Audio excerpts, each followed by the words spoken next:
चिन्तासन्तानहन्तारो यत्पादाम्बुजरेणवः स्वीयानां तान् निजाचार्यान् प्रणमामि मुहुर्मुहुः।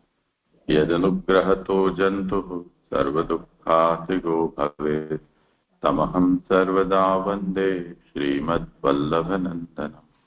अज्ञानतिमिरान्धस्य ज्ञानाञ्जनशलाकया चक्षुरुन्मीलितं येन तस्मै श्रीगुरवे नमः। नमामि हृदये शेषे लीलाक्षीराब्धिशायिनं लक्ष्मीसहस्रलीलाभिः सेव्यमानं कलानिधिं चतुर्भिश्च त्रिभिस्तथा षड्भिर्विराजते योऽसौ पञ्चधाहृदये।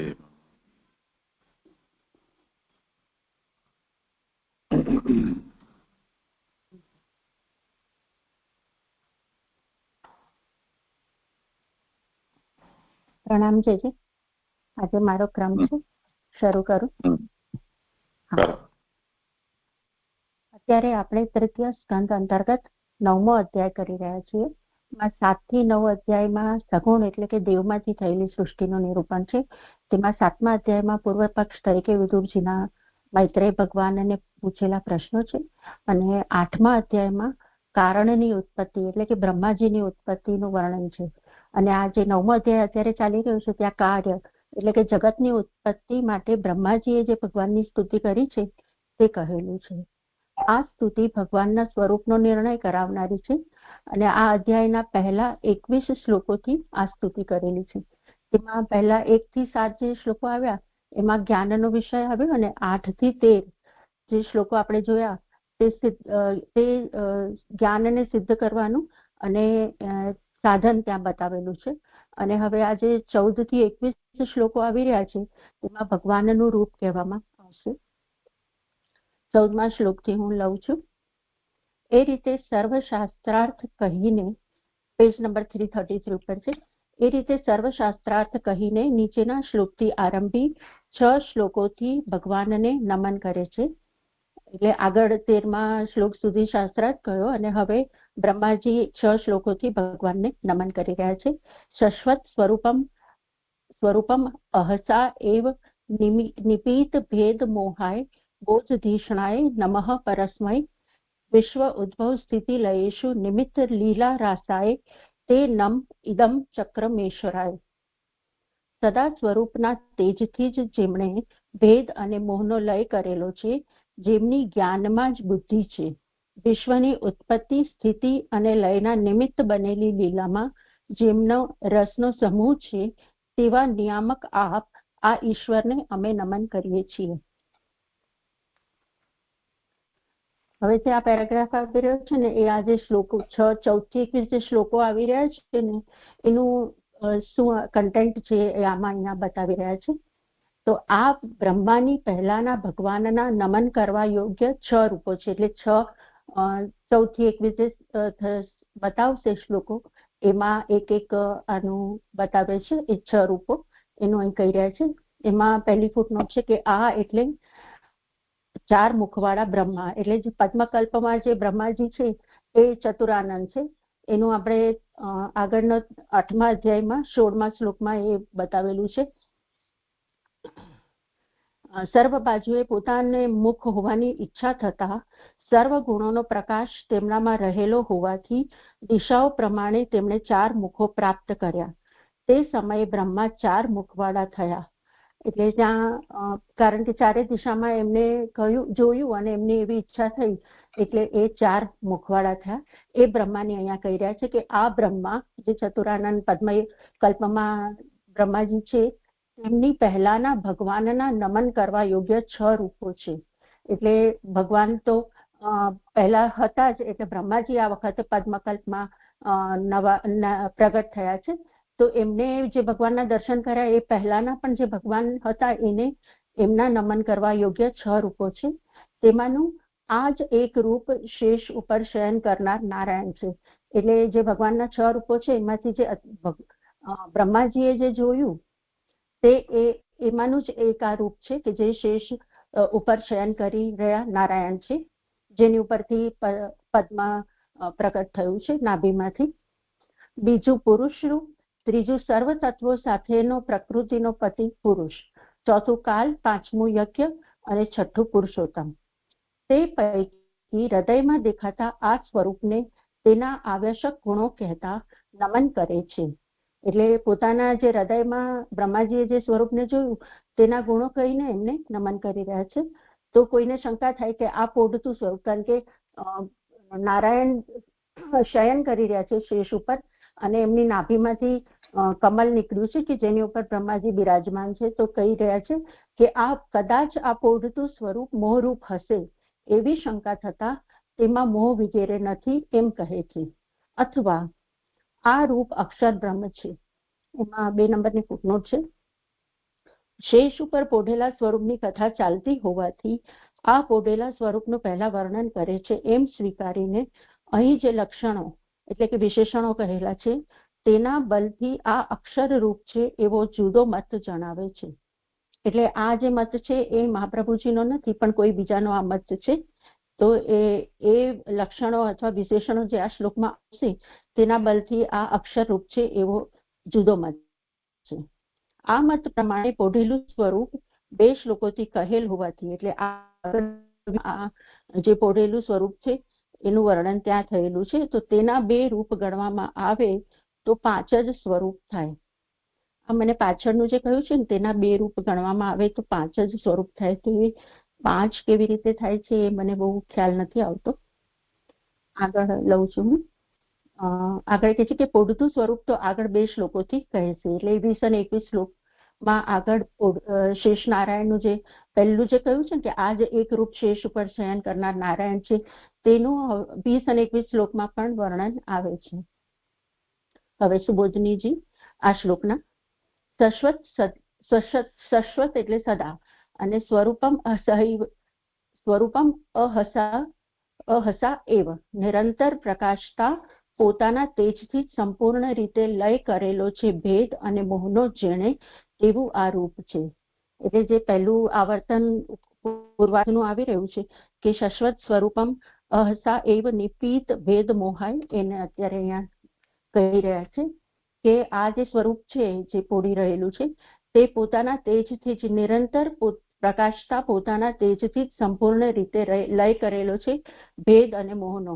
એટલે આ ભગવાનનું સ્વરૂપ છે અને એમાં ભેદ અને મોહ બંનેનો લય થયો છે. એટલે જે શંકા કરી છે કે આ કદાચ આ પોઢતું સ્વરૂપ મોહરૂપ હશે તો એનું અહીંયા નિરાકરણ કરે છે કે પોતાના જ તેજથી એમને ભેદ અને મોહ બંનેનો લય કરેલો છે એવું આ સ્વરૂપ છે.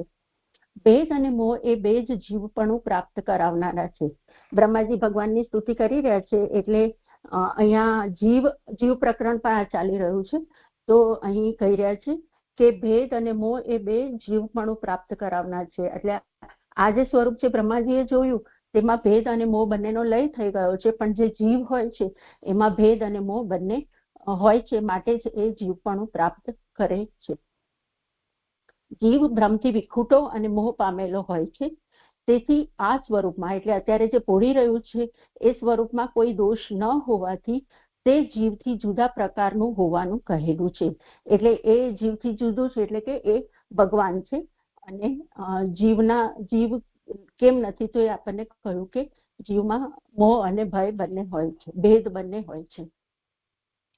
હવે બીજું જે પૂર્વાર્ધનું છે એનું કહે છે કે બોધ તૃષ્ણાએ નમઃ પરસ્મય. તેનું હવે કહી રહ્યા છે કે જેમની જ્ઞાનમાં જ બુદ્ધિ છે વિશેષણથી ગુણને લીધે જીવથી જુદા પ્રકારનું હોવાનું કહેલું છે. એટલે અહીં ઉપર જે ભેદ અને મોહના લીધે જીવ પ્રાપ્ત કરે છે અને હવે અહીંયા કહે છે કે જીવથી કેવી રીતે આ ભગવાન જુદા છે તે હવે અહીંયા જ્ઞાનથી કહી રહ્યા છે કે જ્ઞાનમાં જ ધિષણા બુદ્ધિ જેમની તેવું આ છે. જીવોની બુદ્ધિ તો જડરૂપ છે, તેથી જ આ પરસ્મય નિયામકને નમસ્કાર કરીએ છીએ. એટલે આ જીવ જે છે એની બુદ્ધિ જડરૂપ છે અને ત્રિગુણાત્મક છે અને આ જે ભગવાનનું જે સ્વરૂપ છે તેમનું તો જે બુદ્ધિ છે તે જ્ઞાન સ્વરૂપ જ છે. એટલે અહીંયા ફરી પાછું જીવ અને ભગવાનમાં ભેદ બતાવે છે.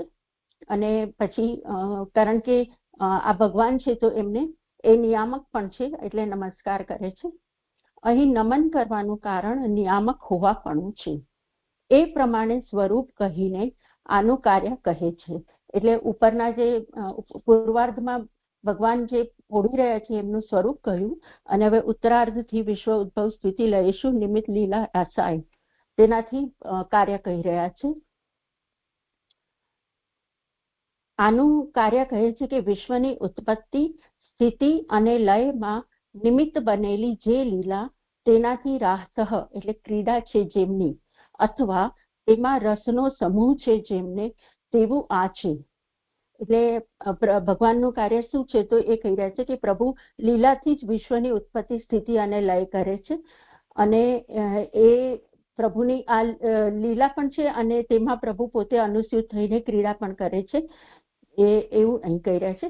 તે અક્ષર રૂપ આપ જ છો, બીજો કોઈ નથી. એટલે જે આ લીલા કરી રહ્યું છે ઉત્પત્તિ, સ્થિતિ અને લયની, તે અક્ષર રૂપ છે અને એ અક્ષર રૂપ પણ આપ જ છો, બીજો કોઈ નથી. એટલે અહીંયા ભેદ નથી. જે બીજો મત અહીંયા જે જણાવ્યો હતો ને એનાથી અહીંયા જુદું કહી રહ્યા છે કે અક્ષર રૂપ પણ આપ પોતે જ છો. એમ કહેતા આપ આને અમે નમન કરીએ છીએ. એટલે આવા આપને અમે નમન કરીએ છીએ શબ્દોથી નમસ્કાર કરે છે. સાષ્ટાંગ નમસ્કાર કરતા ઇદમ આ એમ આ રૂપ દેખાડે છે. એટલે જે બ્રહ્માજી અત્યારે પોતાની સમક્ષ જે શેષનારાયણ સ્વરૂપને જોઈ રહ્યા છે તો એ ઇદમ કહીને એ રૂપના દર્શન કરે છે. અમે નમન કરીએ છીએ શબ્દથી એમ જણાવે છે કે મારી પોતાની અંદર રહેલા બધા જીવો સાથે હું નમન કરું છું. એટલે અત્યારે બ્રહ્માજી છે એ સમષ્ટિ રૂપ છે ચૈતન્યની, તો એ પોતે બી નમન કરી રહ્યા છે અને સાથે એમની અંદર જે જીવો સમષ્ટિ રૂપથી રહી રહ્યા છે એ બધા જીવો ની સાથે એ ભગવાનને નમન કરી રહ્યા છે. બોધ પ્રાપ્ત કરવા આ નમન છે એમ જણાવવા ઈશ્વરને શબ્દ યોજેલો છે. એટલે જે તે નમ ઇદમ ચક્રમેશ્વરાય, તો જે ઈશ્વરાય શબ્દ યોજેલો છે એનું અહીંયા હવે કહી રહ્યા છે કે બ્રહ્માજી બોધ પ્રાપ્ત કરવા છે, કારણ કે ભગવાન જ્ઞાન રૂપ છે, તો એમની પાસેથી બોધ પ્રાપ્ત કરવા આ નમન છે એમ જણાવવા ઈશ્વરને શબ્દ યોજેલો છે. કારણ કે તે જ એટલે ભગવાન જ સર્વ કરવા શક્તિ વાળા છે. તેમ ન થાય એટલે ઈશ્વર બોધ ન કરે તો તેમની કૃપા વિના જીવ એટલે બ્રહ્માજી તેમનું એટલે સૃષ્ટિ રચવાનું કાર્ય કેવી રીતે કરે. એટલે અહીંયા જે નમન કરી રહ્યા છે તો કારણ કે ભગવાનની બુદ્ધિ જ્ઞાન રૂપ છે, તો એવું જ્ઞાન મેળવવા માટે કે સૃષ્ટિનું કાર્ય કરવા માટે બ્રહ્માજી એમને જ્ઞાન પ્રાપ્ત થાય તેના માટે એ ભગવાનને નમન કરી રહ્યા છે. અને એમની ભગવાનની કૃપા વિના તો બ્રહ્માજી પણ સૃષ્ટિનું કાર્ય ન કરી શકે, એવું અહીંયા 14મા શ્લોકમાં કહે છે. જે આ શ્લોક સંપન્ન થયો, પણ મને જે બીજી ફૂટનોટમાં તેના 2 રૂપ ગણવામાં આવે તો 5 જ સ્વરૂપ થાય. તો એ કોના 2 રૂપ ને કેવી રીતે 5 થાય ને એ હજુ મને સમજાયું નહીં. પ્રણામ છે. કોઈને કરવું હોય સમાધાન તો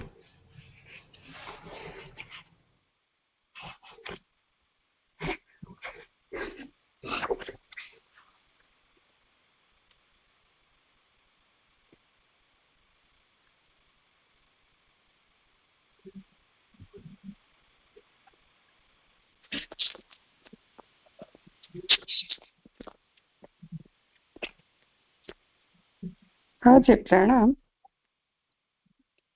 અવાજ સંભળાય છે મારો? હા સંભળાય છે. હા હા.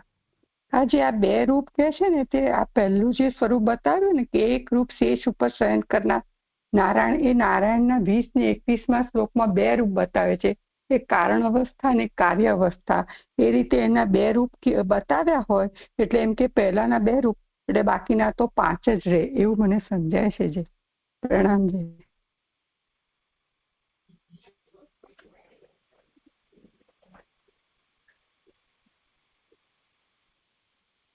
એટલે આ જે શ્લોક છે એમાં પણ શયન કરનાર નારાયણનો જ વાત છે, અને પછી જે 20 અને 21મા શ્લોક આવશે ત્યાં પણ એ શેષ નારાયણની જ વાત આવશે, એવું લેવાશે. જે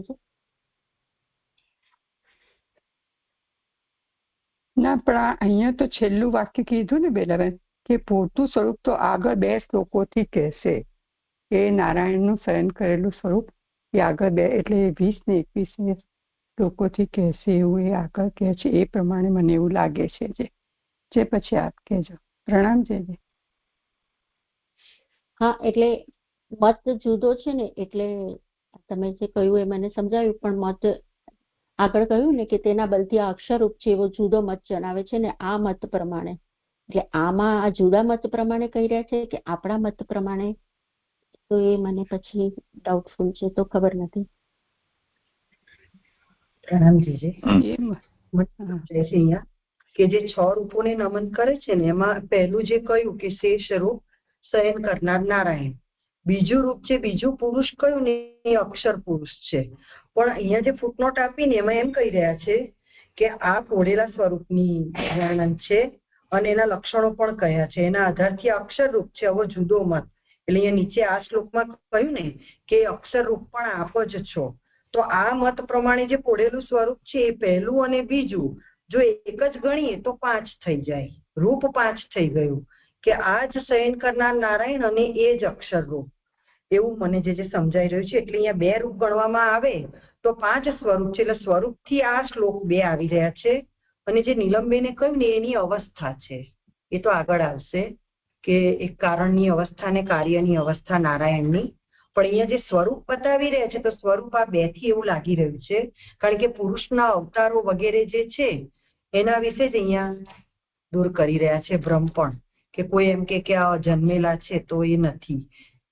તો આ પહેલો અને બીજો ના સ્વરૂપને એક ગણીએ તો 5 થાય, એમ એવું મને જે સમજાય છે.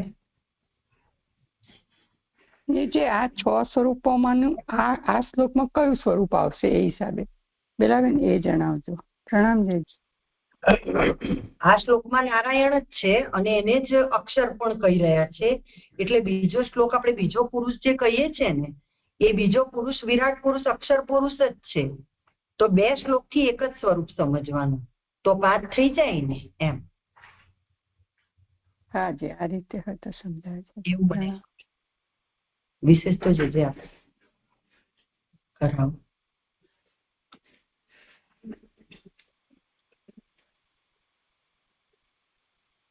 એટલે અહીંયા પુરુષોત્તમજીને આ ખુલાસો શા માટે કરવો પડ્યો છે એ જરા લક્ષ્યમાં લઈ લો.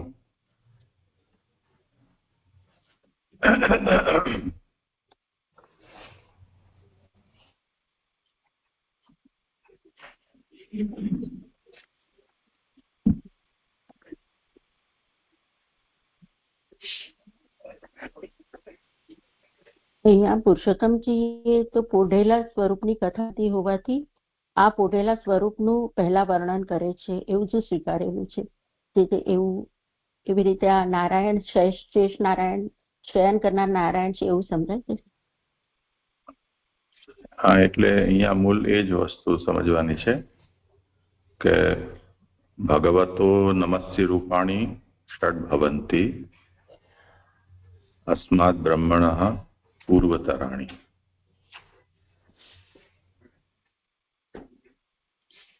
છ ભગવાનના રૂપો થાય છે. હવે આમાં જે અસ્માદ બ્રહ્મણઃ પૂર્વતરાણી એવું જે કહ્યું છે ને એમાં એમને શું અર્થ કર્યો છે કે આ બ્રહ્માની પહેલાના. તો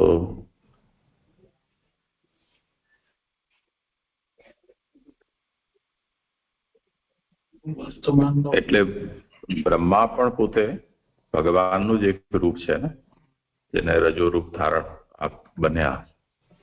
તો એક તો એ બ્રહ્માને આમાં કાઉન્ટ કરવું જોઈએ આપણને. તો ભગવતો નમસ્ય રૂપાણી ષડ ભવંતી અસ્માદ બ્રહ્મણ પૂર્વતરાણી. એટલે આ જો બ્રહ્માને પણ આમાં ગણીએ તો 7 થાય, પણ કેમ કે અત્યારે બ્રહ્મા પોતે નમન કરી રહ્યા છે એટલે એમને બાદ કરીને બાકીના 6 છે તે આપણે સમજવાના છે. તત્ર એતદેવ એકમ રૂપમ શેષશાહી નારાયણ. તો એ તો સ્પષ્ટ છે, જેમનું આરંભમાં એમણે નિરૂપણ કર્યું જ્યારે નાભિ કમલમાંથી પોતાને પ્રકટ થતા જાણ્યા. તે વખતે એ જ પછી રૂપના જુદા જુદા પોસ્ચર બતાવ્યા. હવે બેઠેલું છે ને ઉભેલું છે ને તે. તો એતદેવ એકમ રૂપમ શેષશાહી નારાયણ. તો એતદેવનો મતલબ ઇદમ પદથી જેને અત્યારે એ કહી રહ્યા છે, સંબોધી રહ્યા છે કે સ્તુતિ કરી રહ્યા છે તે. અને બાકીના આ 5 થયા. પુરુષો દ્વિતીય, સર્વતત્વ સહિત પ્રકૃતિ ભર્તા પુરુષ તૃતીય, કાલ ચતુર્થ, યજ્ઞ પંચમ, પુરુષોત્તમ ષષ્ઠ.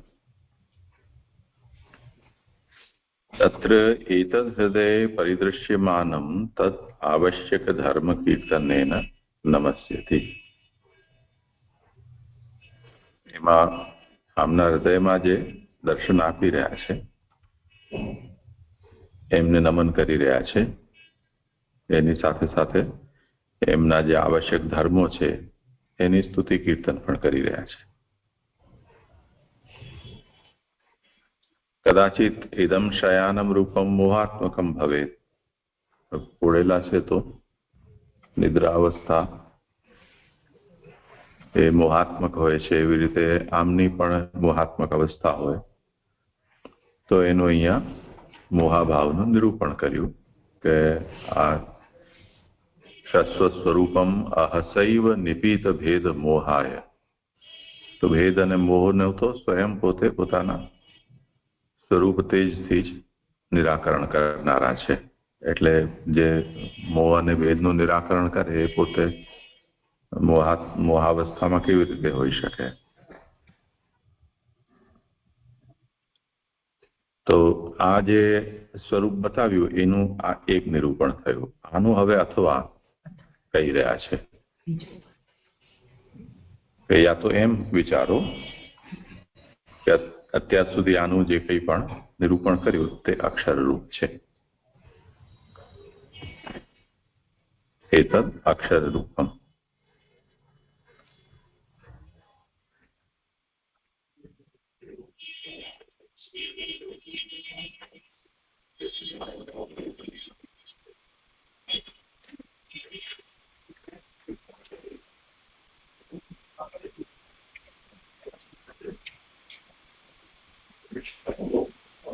એમાં અસ્માદ બ્રહ્મણ પૂર્વતરાણી એમ કહ્યું કે આ જે બ્રહ્મા છે એનાથી પૂર્વતર આ 6 છે. એનો હેતુ એટલા માટે આપ્યો કે પ્રસ્તુતત્વાત. એટલે આ ચતુર્મુખથી પૂર્વતર એનું કારણ આમાં હેતુ આમણે નથી બતાવ્યો, પણ મૂળમાં આપેલું છે કે પ્રસ્તુતત્વાત, પ્રસ્તુત હોવાથી. સ્તુતિ કરે છે.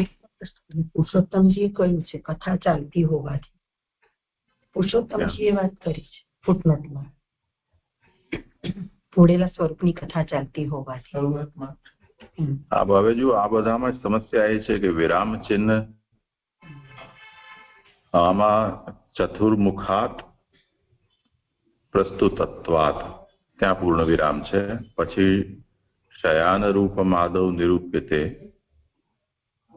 ત્યાંથી પછી નવીન વાક્ય આરંભ થાય છે. તો પ્રસ્તુતત્વાત એ ચતુર્મુખ બ્રહ્માનો હેતુ તરીકે આપી રહ્યા છે.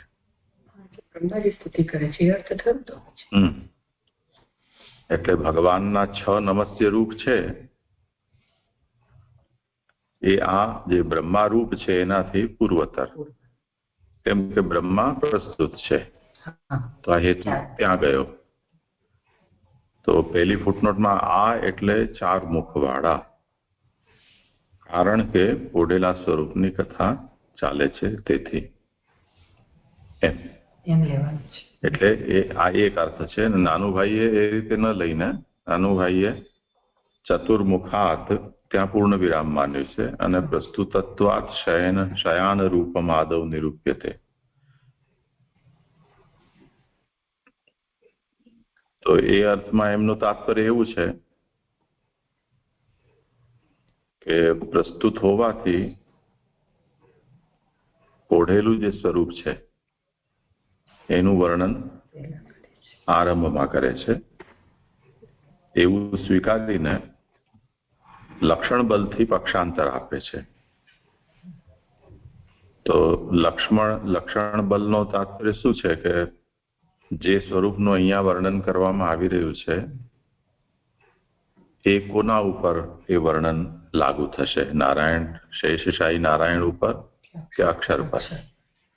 તો હવે જગતની ઉત્પત્તિ, સ્થિતિ, લય વગેરે જે વર્ણન આવી રહ્યું છે એ તો નારાયણ એનો કરતા નથી,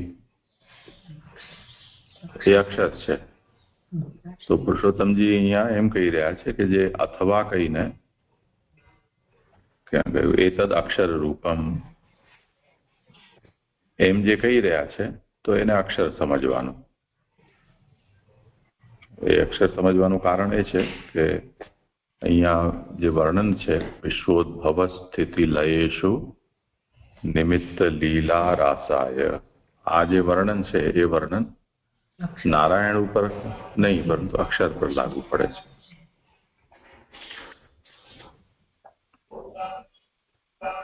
એટલે તે સ્થિતિમાં જે અત્ર શયાનસ્ય દ્વૈરૂપ્યે પંચૈવ રૂપાણી ઇત્યપી, તો જે 6 જે કયા છે ઉપર એમાં જો એકના જ 2 પ્રકાર માની લો તો કુલ 5 જ થાય છે, 6 નથી થતા. એમ સમજવું, એમ પુરુષોત્તમજી સ્પષ્ટીકરણ આપ્યું છે. એક જ શ્લોકમાં નારાયણ અને અક્ષર બંને, તો અક્ષર રૂપ તો ઉત્પત્તિ સ્થિતિ લય આદિથી સમજાયું, પણ નારાયણ રૂપ ને આપણે સમજવું હોય તો આ સર્વના નિયામક તરીકે એવી રીતે આ રૂપમાં નારાયણનું વર્ણન આ શ્લોકમાં, આ રૂપમાં એટલે આ શ્લોકમાં એ થોડુંક નહીં, એ તો આખો પ્રસંગ તે રીતે ચાલી રહ્યો છે ને શરૂઆતથી, એટલે પછી એના માટે વર્ણન માટે જરૂર જ નથી. ન તો સમય બદલાયો છે, ન કોઈ બ્રહ્મા બદલાયા છે.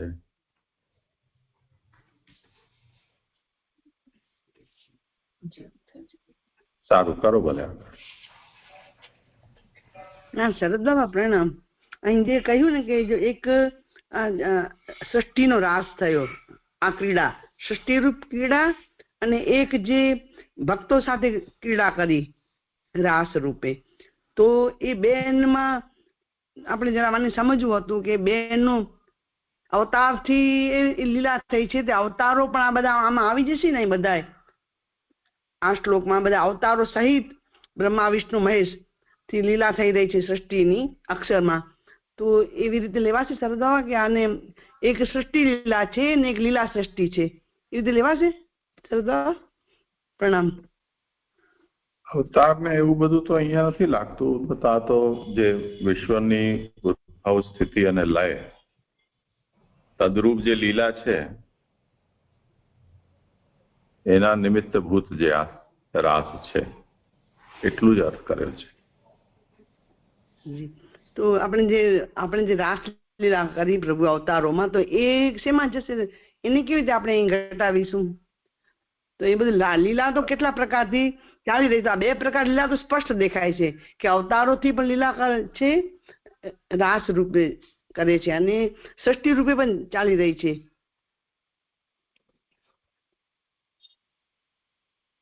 તો એ અવતારમાં પછી રાસ કર્યો તો એને શું, કેવી રીતે આપણે એને લઈશું? એવી રીતે એ રાસને લીલા સૃષ્ટિ સાથે જે કર્યો તે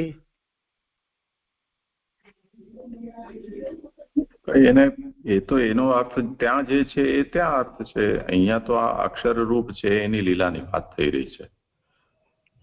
તો ઉત્પત્તિ લય જે છે એ પણ રાસ જ છે ભગવાનનો, એમ તાત્પર્ય એમ છે. હા હા, બસ બરાબર થયું છે.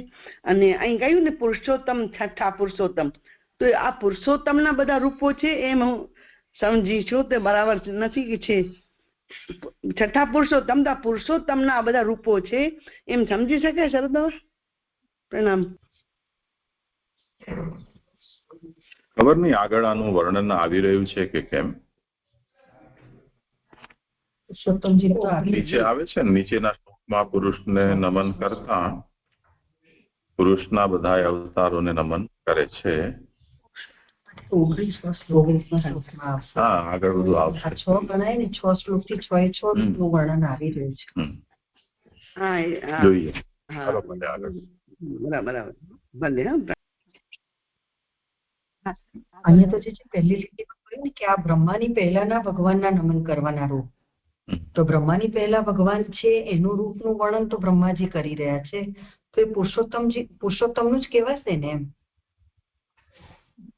અહીંયા એવું નથી ફોડ પાડ્યો, પણ એ કહેવાશે એ એમણે જે આગળ સૃષ્ટિમાં જે દર્શન કર્યા એ રૂપનું અહીંયા વર્ણન કરીને સ્તુતિ કરે છે બ્રહ્માજી. 4 મુખવાળા બ્રહ્માની પહેલાના જે ભગવાન છે એવા 6 રૂપવાળા ભગવાનને નમન કરે છે. તો એ ભગવાન કેવી રીતે આપણે સમજવાના? બ્રહ્માજી કઈ દ્રષ્ટિ? મને એવું નથી લાગતું કે એટલું તાત્પર્ય હોય. એટલે ધારો કે આને અક્ષર રૂપ માનીએ અને બીજું તો શેષશાહી નારાયણ રૂપ માનીએ. અત્યારે એમનો સાક્ષાત્કાર થયેલો છે અને એમને સ્તુતિ નમન કરી રહ્યા છે.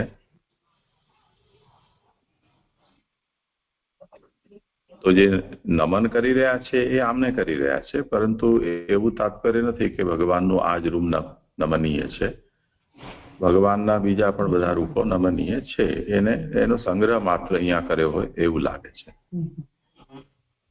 હવે બ્રહ્માની પહેલાના ભગવાનના નમન કરવા યોગ્ય 6 રૂપો છે.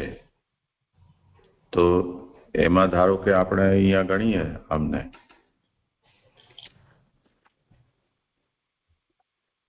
કે શેષશાહી નારાયણ, એ તો સ્પષ્ટ રૂપથી બ્રહ્માના પહેલા છે, એટલે કાલિક દૃષ્ટિથી જો વિચાર કરવામાં આવે તો. પછી બીજો પુરુષ, બીજું રૂપ. પછી પ્રકૃતિનો ભરતા પુરુષ, એ 3. કાલ 4થો અને યજ્ઞ 5મો, પુરુષોત્તમ 6થો. તો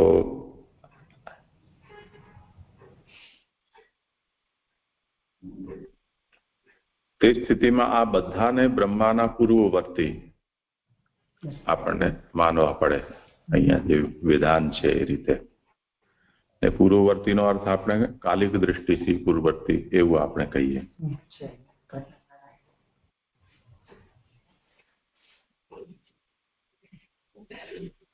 એમાં બીજાનો તો પ્રશ્ન નથી રહેતો, પણ યજ્ઞ અને પુરુષોત્તમ એની કઈ રીતે સંગતિ કરવી, એ જો કલ્પાંતરના હિસાબે આપણે વિચાર કરીએ, એટલે મહાપ્રલય પૂર્વની સ્થિતિ કે પૂર્વની સૃષ્ટિ એમ, તો પાછું એ બધું મળે. પણ જોઈએ આગળ જ્યાં સુધી આનું સ્વરૂપનું પાછના ખુલાસો ન થઈ જાય ત્યાં સુધી તત્કાલ નિર્ણય ઉપર પહોંચવું થોડું અઘરું છે. એવું પણ આવ્યું હતું ને કે જયારે બ્રહ્માજી પ્રગટ થયા ત્યારે અને પછી જયારે એમને દર્શન કર્યા ભગવાનના, ત્યારે એવું વર્ણન આવ્યું હતું કે પહેલા ક્યારેય આવા સ્વરૂપના દર્શન બ્રહ્માએ નથી કર્યા. એટલે આવા જે શેષ ઉપર કોઢેલા હોય એવા ભગવાનના દર્શન તો બ્રહ્માએ ક્યારેય પણ નતા કર્યા. એથી જુદા રૂપ હશે તો એમને જે પણ રૂપે કર્યા હશે તો કઈ ઉલ્લેખ આમાં આવ્યો નથી એટલે નથી ખબર, એટલે કહી ન શકાય. પણ આવા તો દર્શન નતા જ કર્યા એમને, એવું પણ પૂર્વમાં આવ્યું હતું. હમણાં અધ્યાયના કદાચ એની પેલાના અધ્યાયના વર્ણનમાં અપૂર્વ દર્શન થયું. હા, તો લાલન આવા તો એટલે બેઠેલા સુતેલા એવી રીતે આવશે કે શેષશાહી આવશે? આવા તો એટલે બ્રહ્માજી પ્રકટ થયા હતા ત્યારે તો નાભી પ્રદેશમાં ગોતવા ગયા તો એ તો દરવાજો બંધ મળ્યો એમને, તો પાછા ગયા. પછી તપસ્યાથી કે એમને પછી પ્રભાવ એમ દર્શન થયા હતા ને પ્રભુના, તો શેષ રૂપ જ થયા હતા, કેમ કે એમાંથી નાભી પ્રદેશમાંથી પ્રગટ થયા હતા. બરાબર. હા, શેષ ઉપર શયન કરનાર. એટલે આ વાતોમાં બે જાય છે. આ વાતો એટલે શું થયું કે બેઠેલા ઉઠેલા એ પણ લેવાય અને શેષ સ્થાયી પણ લેવાય. પણ શેષ ઉપર બેઠેલા, શેષ ઉપર સુતેલા, એવી રીતે લઈશું ને લાલન?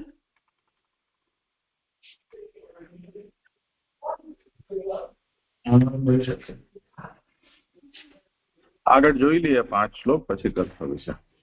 સારું, કરો ભલે. જે 1 મિનિટ બેલાબેન, 1 મિનિટ. જે પ્રણામ, આપે આ કહ્યું કે પોળેલા, બીજી ફૂટનોટમાં છે ને પોળેલા સ્વરૂપની કથા ચાલતી હોવાથી કે આપણે પહેલી ફૂટનોટમાં લેવાનું છે. આપ એવું ના ના, એ બરોબર જ છે બધું. ના ના, બરોબર છે. ઓકે, હા હા, પ્રણામ. બીજું વિરામચંદ માટે પૂછવું હતું કે આ જે મોટો પેરેગ્રાફ છે એમાં હવે છે નીચેથી 8મી પંક્તિ આવે છે, તેવું આ છે પેરેગ્રાફ આવે છે. ત્યાં પૂર્ણ વિરામ આવવો જોઈએ કે અલ્પ વિરામ આવવો જોઈએ? કેમ કે અથવાથી બીજો વિકલ્પ બતાવે છે. તો તેમાં રસનો સમૂહ છે જેમને તેવું આ છે તે અક્ષર રૂપ આપ જ વિરામ હોવો જોઈએ. હા, એટલે એને બંને રીતે સમજી શકો. વિષયાંતર થઈ જશે ને પૂર્ણ વિરામ. મતલબ અહીંયા શું છે કે તે ઇદમ નમઃ ચક્રમે, આટલો જે અંશ છે શ્લોકનો એની આ ઉત્થાનિકા છે. એટલે અહીંયા સંપાદકે એને નવીન વાક્ય તરીકે બતાવ્યું છે. રાસ શબ્દનો અર્થ બતાવી દીધો. રાસઃ એટલે ક્રીડા યસ્ય, રાસનો અર્થ ક્રીડા, અથવા તસ્યામ વા રસ સમૂહો યસ્ય, અથવા જે ક્રીડામાં જેને રસનો સમૂહ છે એવા. પૂર્ણ વિરામ. પછી સો અક્ષરાત્મકો ભવાનેવ નાન્યઃ ઇતિ વદન નમસ્યતિ, એ અક્ષરાત્મક આપ જ છો, બીજું કોઈ નહીં, એવું કહેવા માટે હવે નમન કરે છે કે તે ઇદમ નમઃ ચક્રમે ઇતિ. એટલે એ રીતે કરો તો આ પૂર્ણ વિરામ બરોબર છે.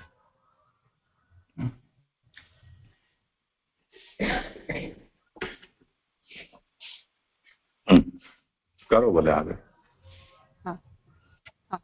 અને તે હજુ એટલું પૂછવું હતું કે અહીંયાથી કહ્યું ને કે નિરંતર પ્રકાશતા પોતાના તેથી સંપૂર્ણ રીતે લય કરેલો છે ભેદ અને મોહનો જીણે, તેવું આ રૂપ છે. તો ભેદમાં તો આપણે જોઈએ કે જીવો બધા, જળ અને જીવ બધું જ ભગવાનની અંદર પ્રલય વખતે ગયું, એટલે ભેદ તો કોઈ રહ્યો નહીં. અને મોહમાં આપણે માયા પણ પ્રભુનું જે એક શક્તિ છે, એવી રીતે અહીંયા મોહને લેવાશે. હા, એ કરો, વિચાર કરો.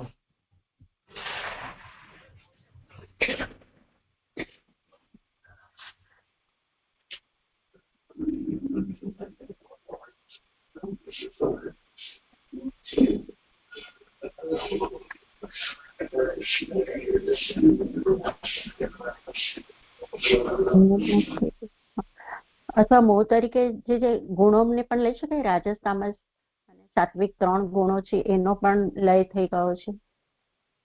એટલે માયા આવશે કે માયાના ગુણો સાથે માયા, એવી રીતે લેવાશે.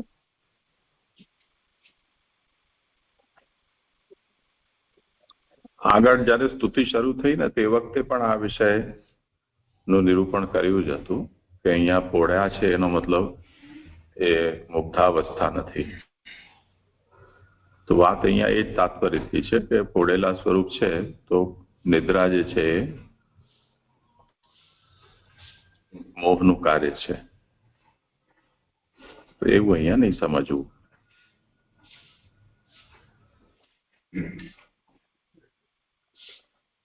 હા હા, ઓકે. આગળનો શ્લોક લઉં છે. નીચેના શ્લોક 15મો નીચેના શ્લોકમાં પુરુષને નમન કરતા પુરુષના બધાય અવતારોને નમન કરે છે, અથવા ગયા શ્લોકમાં ભગવાનના સામાન્ય રૂપનું વર્ણન કરીને તેમને નમન કર્યું. જુદા જુદા તો 6 ઉત્તમ રૂપો છે. તે પૈકી પહેલા પુરુષ વગેરે અવતારો છે, તેઓ જન્મેલા છે, તેઓ કોઈ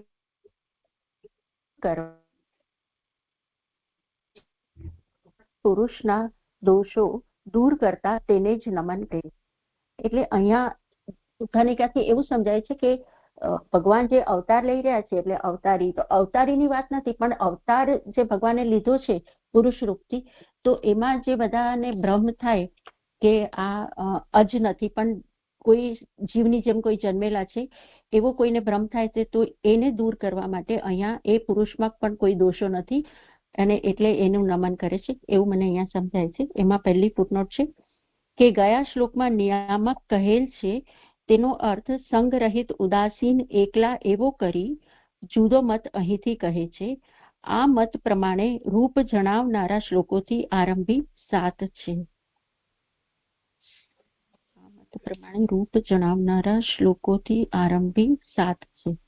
એટલે આ જે 7 શ્લોકોથી ભગવાનનું 14 થી 21 શ્લોકોથી જે રૂપ જણાવી રહ્યા છે, તો અહીંયાથી એ આરંભ થાય છે એવું અહીં કહી રહ્યા છે. હવે શ્લોક યશ્ય અવતાર ગુણ કર્મ વિડંબનાની નામાની યેસુ વિગમે વિવશા ગૃણંતિ તેનેક જન્મ શમલમ સહસૈવ હિત્વા સંયાતિ અપાવૃતમ ઋતમ તમ અજમ પ્રપદ્યે.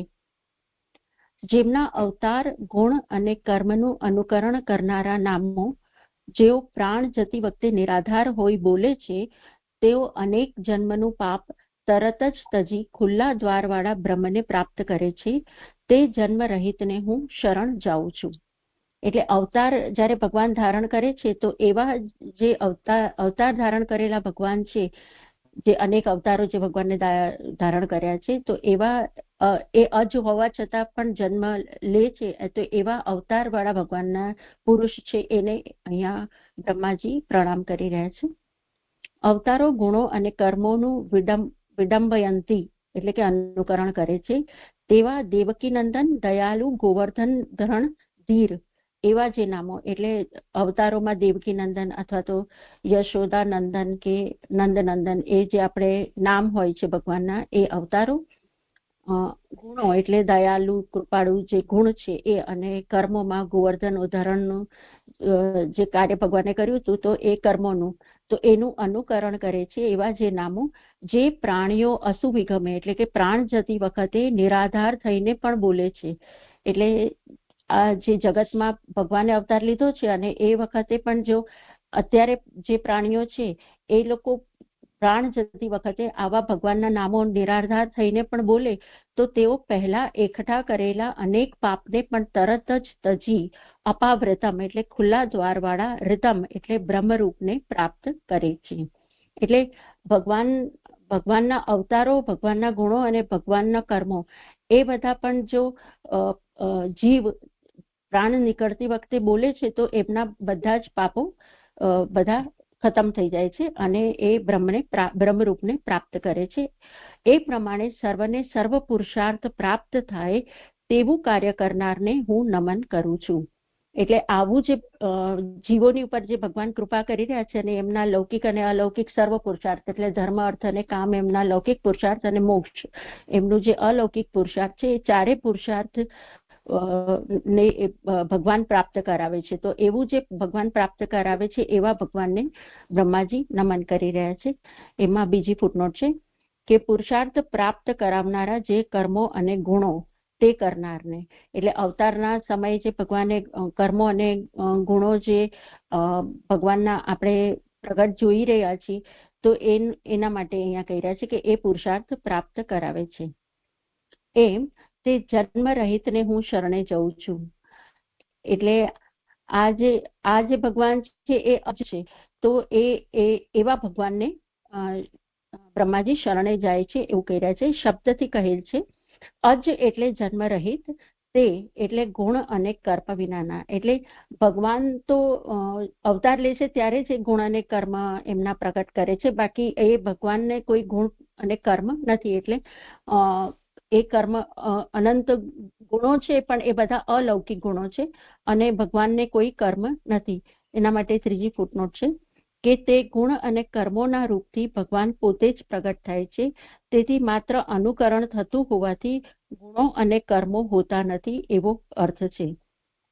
એટલે ભગવાન જ્યારે અવતાર લે છે ત્યારે એ ગુણો અને કર્મો અને રૂપથી ભગવાન પ્રગટ થાય છે, પણ ભગવાનને પોતાને કોઈ ભગવાન નિર્ગુણ છે અને એમને કોઈ કર્મો પણ હોતા નથી, એવું અહીં કહી રહ્યા છે. એક જાતના પોતાની જાતનાનો જ આદર કરે છે, તેથી ઉત્પન્ન થયેલા ગુણવાળા કર્મ કરનારાઓને પોતાના જેવો જ ગમે.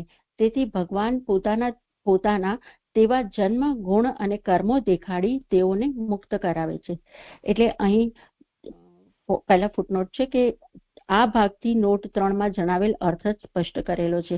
એટલે અહીં એવું કહી રહ્યા છે કે ભગવાન તો ગુણ અને કર્મ વિનાના છે, પણ કારણ કે ભગવાન પૃથ્વી ઉપર અવતાર લે છે, તો જે અહીંયા પૃથ્વી ઉપર જે મનુષ્યો રહી રહ્યા છે તો એ લોકો તો ઉત્પન્ન થયેલા છે, એટલે કે જીવ જે છે એ બધા ઉત્પન્ન થયેલા છે, ગુણવાળા છે અને કર્મ પણ કરનારા છે.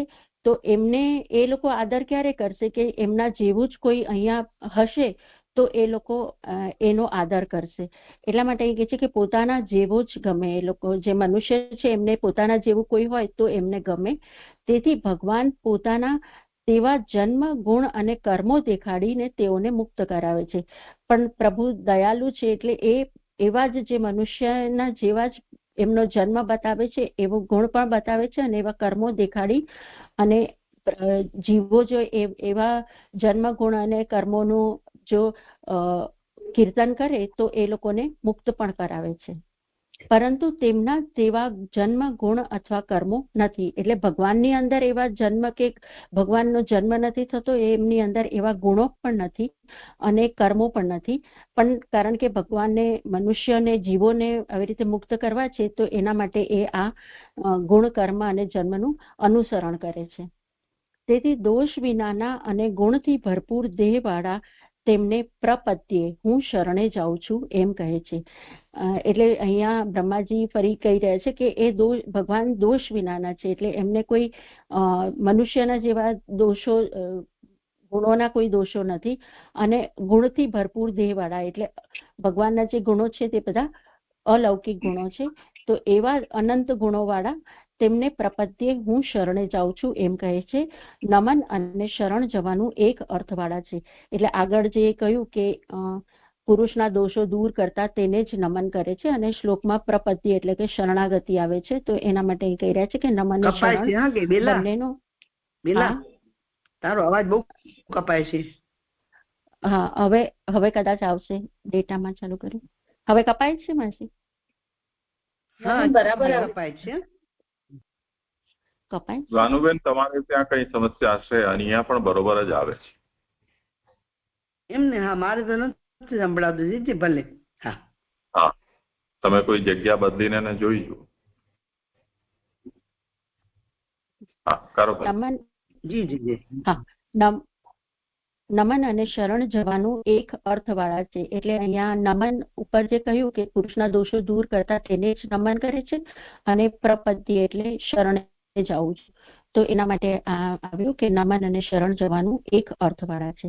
એટલે આ શ્લોકમાં ભગવાનના અવતારોની વાત કરી અને અવતાર લીધો છે તો ભલે મનુષ્યના જેવા જ ભગવાન દેખાઈ રહ્યા છે, પણ એમનામાં એવા મનુષ્યના જેવા કોઈ ગુણ કે ભગવાન કર્મો નથી, એવું અહીં ખાસ કહી રહ્યા બ્રહ્માજી કહી રહ્યા છે. અને ભગવાનના આવા અવતારો, ગુણો અને કર્મોથી મનુષ્યને પોતાના બધા પુરુષાર્થો પ્રાપ્ત થઈ શકે છે. તો એવું અહીંયા આ શ્લોકમાં કહી રહ્યા છે. આ શ્લોક સંપન્ન થયો.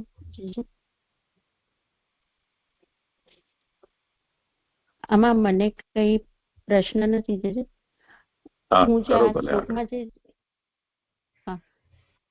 આગળ 16મો શ્લોક, એ પ્રમાણે પુરુષને નમન કરે. કોઈને બીજું થી શું લઈશું? અક્ષર બીજું પુરુષ જે કહ્યું છે ને, એટલે 6 શ્લોક જે આવી રહ્યા ક્રમથી આવી રહ્યા છે, તો અહીંયા બીજું પુરુષ થી શું સમજીશું?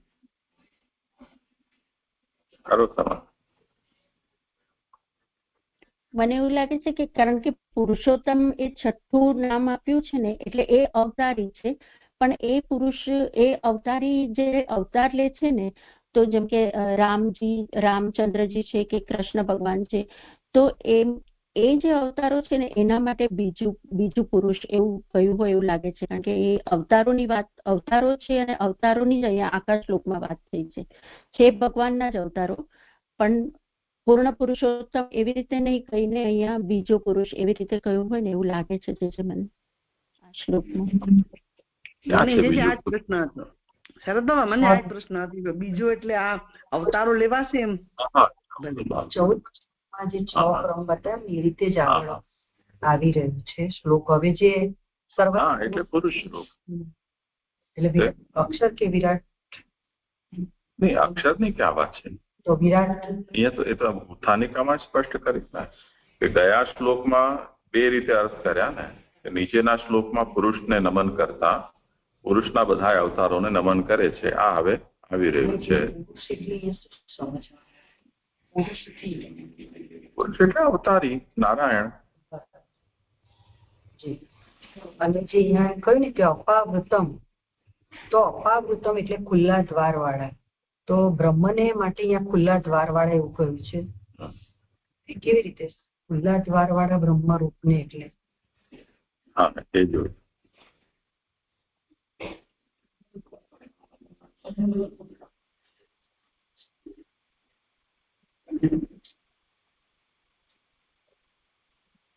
ફોન મ્યુટ છે તમારો. હા, સોરી. એટલે મને એવું સમજાય છે કે પાપને અહીંયા એવું લખ્યું છે ને કે તેઓ પહેલા એકઠા કરેલા અનેક પાપને પણ તરત જ તજી અપાવર્તમ, એટલે એમનું બધા જ પાપ પુણ્ય બધાનો ક્ષય થઈ જાય છે અને એ લોકો તરત જ બ્રહ્મરૂપને પ્રાપ્ત કરે છે. એટલે ખુલ્લા દ્વાર વાળા એટલે આ ભગવાનનું નામ લેતા લેતા જો એ છેલ્લી ઘડીએ જાય છે તો પછી બધા દ્વાર ખુલ્લા છે. એમને કોઈ જગ્યાએ જેમ આપણે ક્રમિક મુક્તિ ને એવું બધું જોયું, તો અહીંયા એ બધું નથી, સીધું એ ભગવાનને પ્રાપ્ત કરે છે એવું અહીંયા ખુલ્લા દ્વાર વાળાથી મને એવું લાગે છે. જે કે એક પછી એક નથી કરવાનું, પણ સીધું બ્રહ્મરૂપને જ પ્રાપ્ત કરે છે એવું લેવાય છે. એવું લાગે છે કે અહીંયા અંદર લખાયું કે જન્મ ગુણ અને કર્મો છે, ભગવાનને એવા નથી, પણ ભક્તના એવા કર્મો પ્રમાણે ભગવાન ખુલ્લા દ્વાર વાળા થઈ અને એ પ્રમાણે એને એક્સેપ્ટ કરે છે. ભગવાનના કોઈ જન્મ ગુણ કર્મો નથી, પણ કર્મો નથી છતાં ભગવાન પોતાના જો કર્મો દેખાડી તેઓને મુક્ત કરાવે છે. એ તો બરાબર છે, પણ જે અપાવૃતમ કહ્યું એટલે ખુલ્લા દ્વાર વાળાથી જો બ્રહ્મને લઈએ તો બ્રહ્મને કેવી રીતે ખુલ્લા દ્વાર? અને બેલાબેન જે કહી રહ્યા છે એમને તો એવું મને સમજાયું કે જીવ હવે ખુલ્લા દ્વાર વાળો થાય છે અને એ મુક્ત થાય છે. તો મને ખુલ્લા દ્વાર એટલે એ જ કે બ્રહ્મનો આ ગુણ કર્મના જે છે એ તો કીધું ને કે ભગવાનને એવા કર્મો ભગવાન દેખાડે છે, ભગવાનના એવા નથી, પણ ભક્તને એવો વશ થઈ અને એવા ગુણ કર્મોને એ દેખાડે છે ને એને મુક્ત કરાવે છે. બરાબર, ખુલ્લા દ્વાર વાળા એટલે ખુલ્લા દ્વાર ભગવાન રાખ્યા માટે. મને તો એવું તાત્પર્ય લાગે છે કે જેમ કોઈ લોકની પ્રાપ્તિનો કોઈ પ્રશ્ન હોય અથવા કોઈ દેહની પ્રાપ્તિનો પ્રશ્ન હોય તો ત્યાં કંઈક આવી સિસ્ટમ હોય દરવાજાની એવી, કે યોગ્યતા સંબંધમાં કંઈક હોય, પણ જે સ્વાભાવિક દરેકનું રૂપ છે તે જ રૂપ અક્ષર બ્રહ્મનું છે, એને પ્રાપ્ત કરવાનું હોય તો એમાં કોઈ દ્વારનો પ્રશ્ન નથી. બસ ખાલી મનુષ્યનો અન્યથા રૂપનો ત્યાગ થાય તો એ તદરૂપ સ્વતઃ થઈ જાય એવો અભિપ્રાય હોય એમ લાગે છે. અહીંયા ફલ તો આપણને બ્રહ્મ રૂપને પ્રાપ્ત કરે એમ કહ્યું ને, તો ત્યાં પછી અવતારી કેવી રીતે લઈશું? પુરુષ થી અવતારી જે પુરુષ બીજો પુરુષ કયો ને આપણે અવતારી સમજીએ તો અહીંયા બ્રહ્મરૂપને પ્રાપ્ત કરે છે તે પાપને તજીને. તો અહીંયા પછી બ્રહ્મરૂપ થી શું એ અવતારી સમજવાનું પુરુષ? હા, એના નામને મળતી વખતે બોલે છે તો બધા પાપ એના મુક્ત થઈ જાય છે.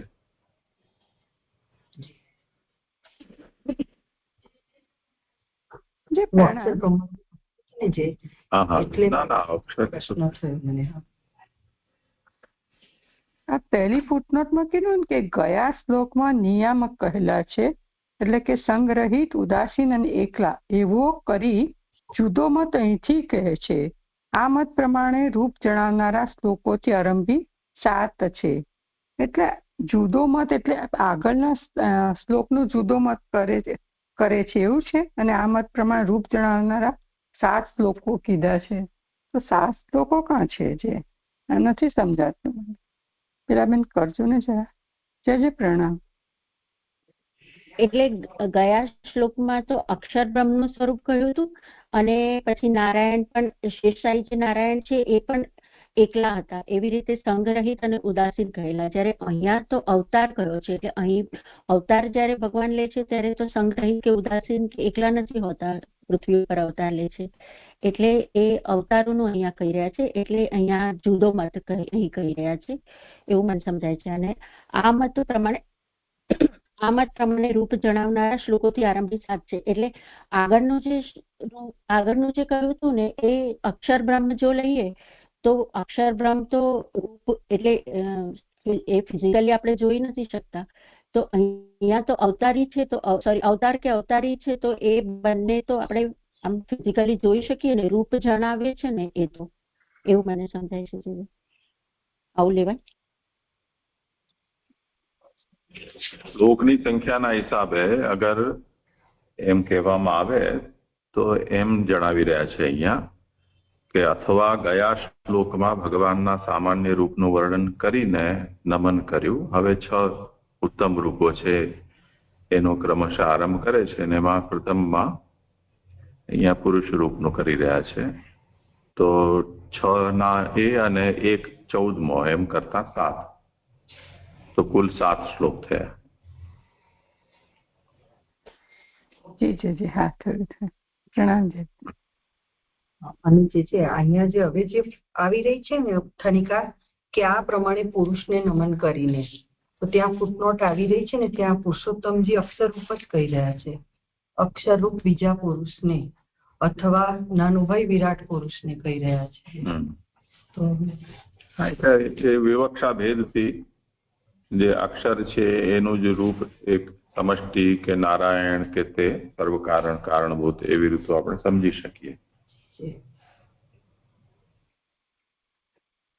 તો વિકલ્પથી પહેલેથી ચાલી જ આવી રહ્યું છે, અથવા કરીને અક્ષર રૂપ મહાપ્રભુજીએ જ બતાવી દીધું છે.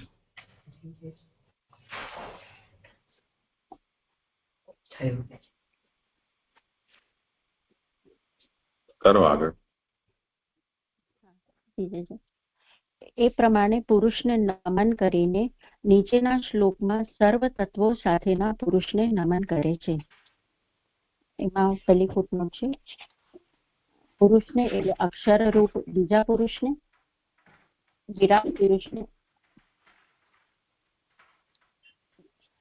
પુરુષને એટલે અક્ષર રૂપ બીજા પુરુષને, વિરાટ પુરુષને એવો અર્થ જણાય છે.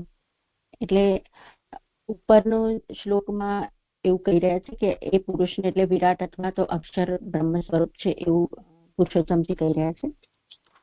અને હવે શ્લોક યોવા અહમ ચ ગિરીશ્ચ વિભુઃ સ્વયં ચ સ્થિતિ ઉદ્ભવ પ્રલય હેતવ આત્મમૂલમ વિદ્વા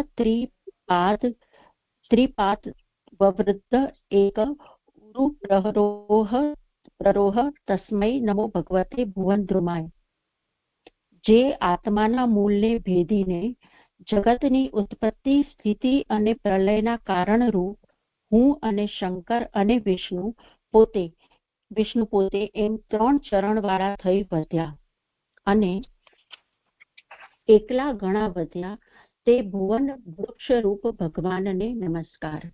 એટલે અહીં જે આગળનો જે આપણે બ્રહ્મ કલ્પમાં જોયું તો બધા તત્વો ત્યાં પુરુષ અને પ્રકૃતિ હતા. અહીંયા બ્રહ્મા, વિષ્ણુ અને મહેશ છે. તો અહીંયા જે બ્રહ્મા, વિષ્ણુ અને મહેશ એવા 3 ચરણ વાળા ભગવાન થયા છે, મૂળ પુરુષ. તો એમને અહીં વંદન કરી રહ્યા છે. અને પછી ભુવન રૂપ પણ ભગવાન થયા છે, તો એમને નમસ્કાર કરી રહ્યા છે. જે ભગવાન 3 ચરણ વાળા થઈ વધ્યા તે ભુવન વૃક્ષ રૂપને નમસ્કાર. એવો વાક્યનો સંબંધ છે. 3 ચરણો કહે છે કે હું બ્રહ્મા, એટલે બ્રહ્માજી પોતે, ચ અને શબ્દથી જણાવેલા તપ વગેરે. એટલે અહીંયા અહમ ચ જે કહ્યું છે તો એમાં ચ નો અર્થ છે કે એમને જે તપ કર્યું છે તો એ બ્રહ્માજીએ તપ કરીને સૃષ્ટિ કરી રહ્યા છે. તો એ અહીંયા કહી રહ્યા છે કે ચ અને શબ્દથી જણાવેલા તપ વગેરે. ગિરીશ શંકર ચ અને ગિરીશ ચ, એવું જે અહીંયા ચ કહ્યું છે તો એનું એ કહી રહ્યા છે કે ચ શબ્દથી જણાવેલા અધર્મ વગેરે. તો ત્યાં મહાદેવજી લયનું કાર્ય કરી રહ્યા છે અને મહાદેવજી અહીંયા અધર્મનું કેવી રીતે લેવું એ મને બહુ ખ્યાલ નથી આવતો, પણ આપણે લાસ્ટ ટાઈમ એવું કર્યું હતું કે વરદાન આપતી વખતે મહાદેવજી ધર્મ અને અધર્મ બંનેનો વિચાર નથી કરતા, તો એના કારણે અધર્મ અહીંયા લખ્યું હોય એવું ખ્યાલ નથી મને આ બરાબર છે કે નહીં, પણ આવું સમજ્યું.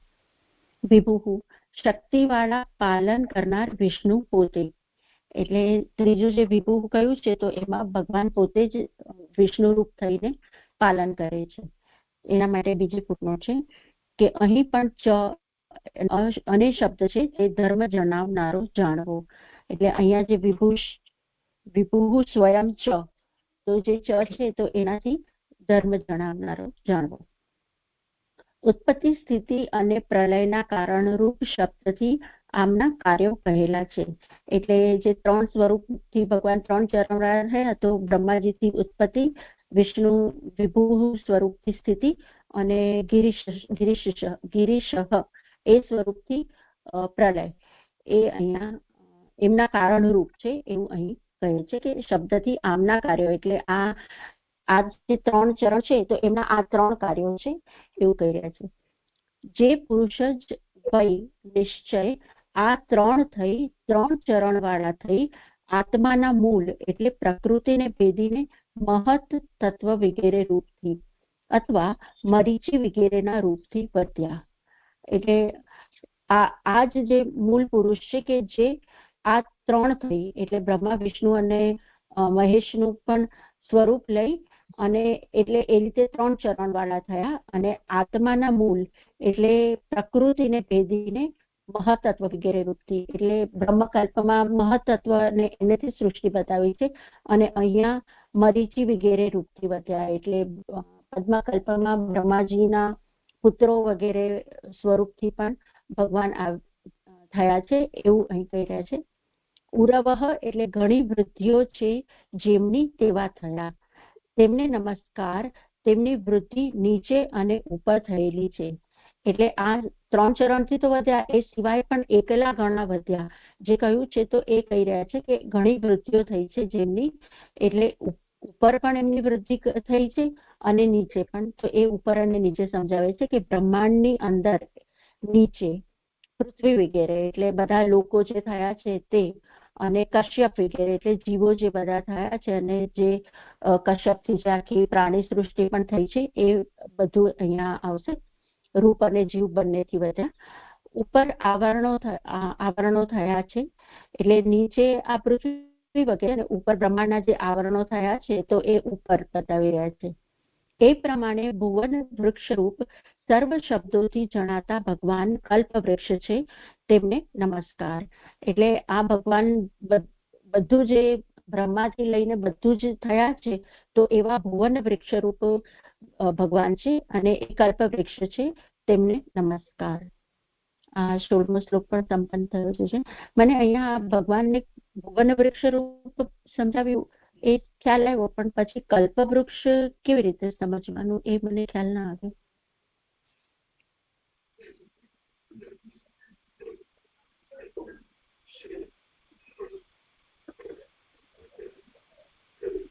કોઈને કરવું હોય સમાધાન.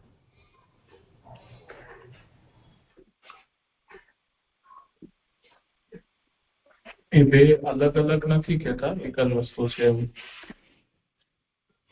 કલ્પવૃક્ષ એનું ડિસ્ક્રિપ્શન છે અથવા એનું વર્ણન છે. ભુવન વૃક્ષ રૂપ સર્વ શબ્દોથી જણાતા ભગવાન, એને નામ કલ્પવૃક્ષ આપ્યું છે.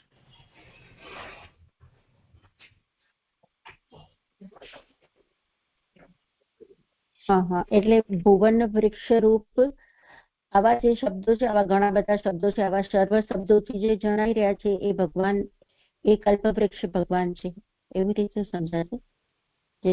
હું આવું સમજી કે કલ્પવૃક્ષ એટલે ભગવાન બધાને દાન આપનારા, અથવા તો આ બ્રહ્મા વિષ્ણુ અને મહેશ પણ જે વરદાન આપે છે તો એ, અને બધાના કર્મોને ફળ પણ ભગવાન જ આપે છે, તો એવી રીતે કલ્પવૃક્ષ એવી રીતે લેવાય છે, એવું મને સમજાયું છે.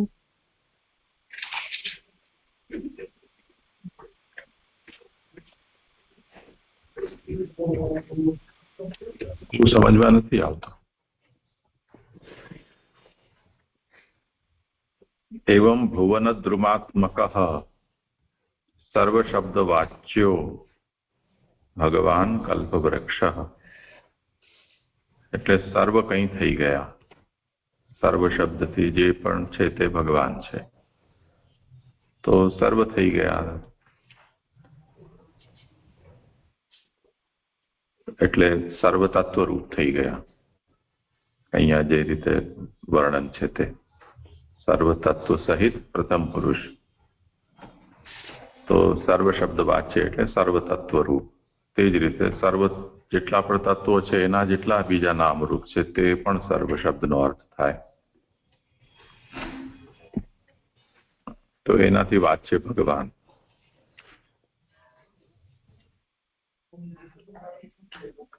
કલ્પવૃક્ષતા જે છે એ મનોકામના, ઈચ્છિત મનોકામનાને પૂર્ણ કરનારા અર્થમાં વધારે હોય છે સર્વરૂપતાના સ્થાને. તો અહીંયા નમન કરી રહ્યા છે તો એવા શબ્દનો પ્રયોગ ભલે ભુવન દ્રુમ રૂપ છે, પરંતુ બ્રહ્માને અહીંયા જે કંઈ પણ મનોકામના છે તે ભગવાનનું આ રૂપ પૂર્ણ કરે એવો કલ્પવૃક્ષનો એમાં અંદરથી કાપુ એમનો હોય તો સંભવે. બહુ બીજું નથી ખ્યાલ આવતો. બીજા કોઈને કંઈ કહેવાનું છે, પૂછવાનું છે? 2 નંબરની ફોટો જે વિષ્ણુ છે એને ચ સાથે એમને કેવી રીતે છે? કદાચ એમને કીધું હોય તો હું ચૂકી ગઈ. 2 નંબરની ફોટો કયો ને વિષ્ણુ પદથી ધર્મ. નહીં, વિષ્ણુની ચ થી ધર્મ. બધામાં ચ થી, એકમાં અધર્મ કયો, એકમાં ધર્મ કયો, એમાં તપ કયો. તો અહીંયા પર 2 નંબરની ફોટો છે એટલે ચ પર નથી. શું છે, પુરુષને અહીં પણ ચ શબ્દ છે તે ધર્મ જણાવનારો જાણવો. એ ફૂટનોટ ઉપર વિષ્ણુ પદ ઉપર છે, એટલે હું પૂછું છું કે 3જા નંબર એને ઉપરની લીટીમાં લેવાનું, 4થી લીટીમાં વિષ્ણુ પદ પર ફૂટનોટ છે. વિભુ શક્તિવાળા પાલન કરનાર વિષ્ણુ પોતે. એટલે મહાપ્રભુજી અહીંયા અર્થ નથી કર્યો, એટલે પુરુષોત્તમજીએ કહ્યું કે અહીંયા સમજી લેવાનું. કેમકે એટલે પૂછ્યું છે કે એની ઉપરની લીટીમાં ચ અને શબ્દથી જણાવેલા અધર્મ વગેરે કહેલા છે, એટલે મને એવું લાગ્યું કે એ ચ એ ચ ને કહી રહ્યા હોય. આ બરાબર છે કઈ બીજું કોઈને? અહીંયા આ જે એક મિનિટ અધર્મ જે કહ્યું ને કે ગિરીશ શંકર માટે, શંકર ચ અને શબ્દથી જણાવેલા અધર્મ વગેરે, તો અહીંયા અધર્મ ને કેવી રીતે લેવાનું? અધર્મ વધે તો લય કરવાનું અવસર મહાદેવજીને વધારે મળી જાય એમ. અધર્મ દ્વારા લય, ધર્મ દ્વારા પાલન, તપ દ્વારા સર્જન. હા હા થયું. પ્રણામ છે, મારું નિરૂપણ અહીંયા સંપન્ન થયું. આવરણો શું, એક મિનિટ, આવરણોથી શું લેવાનું છે? જે હું એ પૂછતી હતી ઉપરના આવરણો, એ મારો પણ એક પ્રશ્ન હતો એટલે મેં હાથ દેશ કર્યો હતો. બ્રહ્માંડ છે એ ગોળો છે ને, એની બહાર પણ ઘણા બધા આવરણો છે ને. એટલે આપણે સર્વનિર્ણયમાં એ આવ્યું હતું, પણ મને એનું નામ હું ભૂલી ગઈ છું. એ આવરણ કઈક કે એ આવરણો હોય એવું લાગે છે, બ્રહ્માંડની બહારના આવરણો. એટલે આપણું એક બ્રહ્માંડ નથી, અનેક બ્રહ્માંડ છે. તો એ જે બ્રહ્માંડને જુદા કરે છે ને એ આવરણો, એવું મને સમજાય છે. બરોબર છે. જી જી જી જી પ્રણામ. દંડવત પ્રણામ જીજી. જીજી હવે મારો વારો છે. કરું જીજી? જરા જોરથી બોલવું પડશે, અવાજ આવતો નથી. જી જીજી હવે સંભળાય છે જીજી? હા, થોડુંક 10% ફેરફાર થયો. હા જીજી, મોટેથી બોલું છું. જીજી, આ જે 16મો શ્લોક સંપન્ન થયો ને, પુરુષોત્તમ સહસ્ત્રનો 110 હા, મરીચ્યાદિ પિતામહ એ થયું. એ તો આગળના પેલા અધ્યાયમાં જયારે પુત્રો બધા બ્રહ્માજીના થશે ને, ત્યાં બધા જ નામો પુત્રોના આવે છે. એટલે મને એવું લાગ્યું કે ત્યાં આવશે, 12મા અધ્યાયમાં કદાચ આવશે એવું લાગે છે. જોઈ લઈશું. જેમાં અહીંયા ખાલી મરીચી વગેરે રૂપ જ લખ, પણ પુરુષોત્તમ સહસ્ત્ર નામમાં બધા જ પુત્રોના નામ પણ આપેલા છે.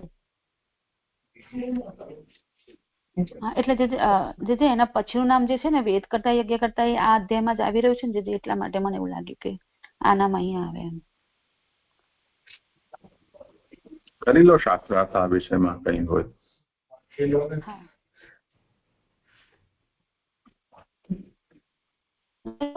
તમે લો છો?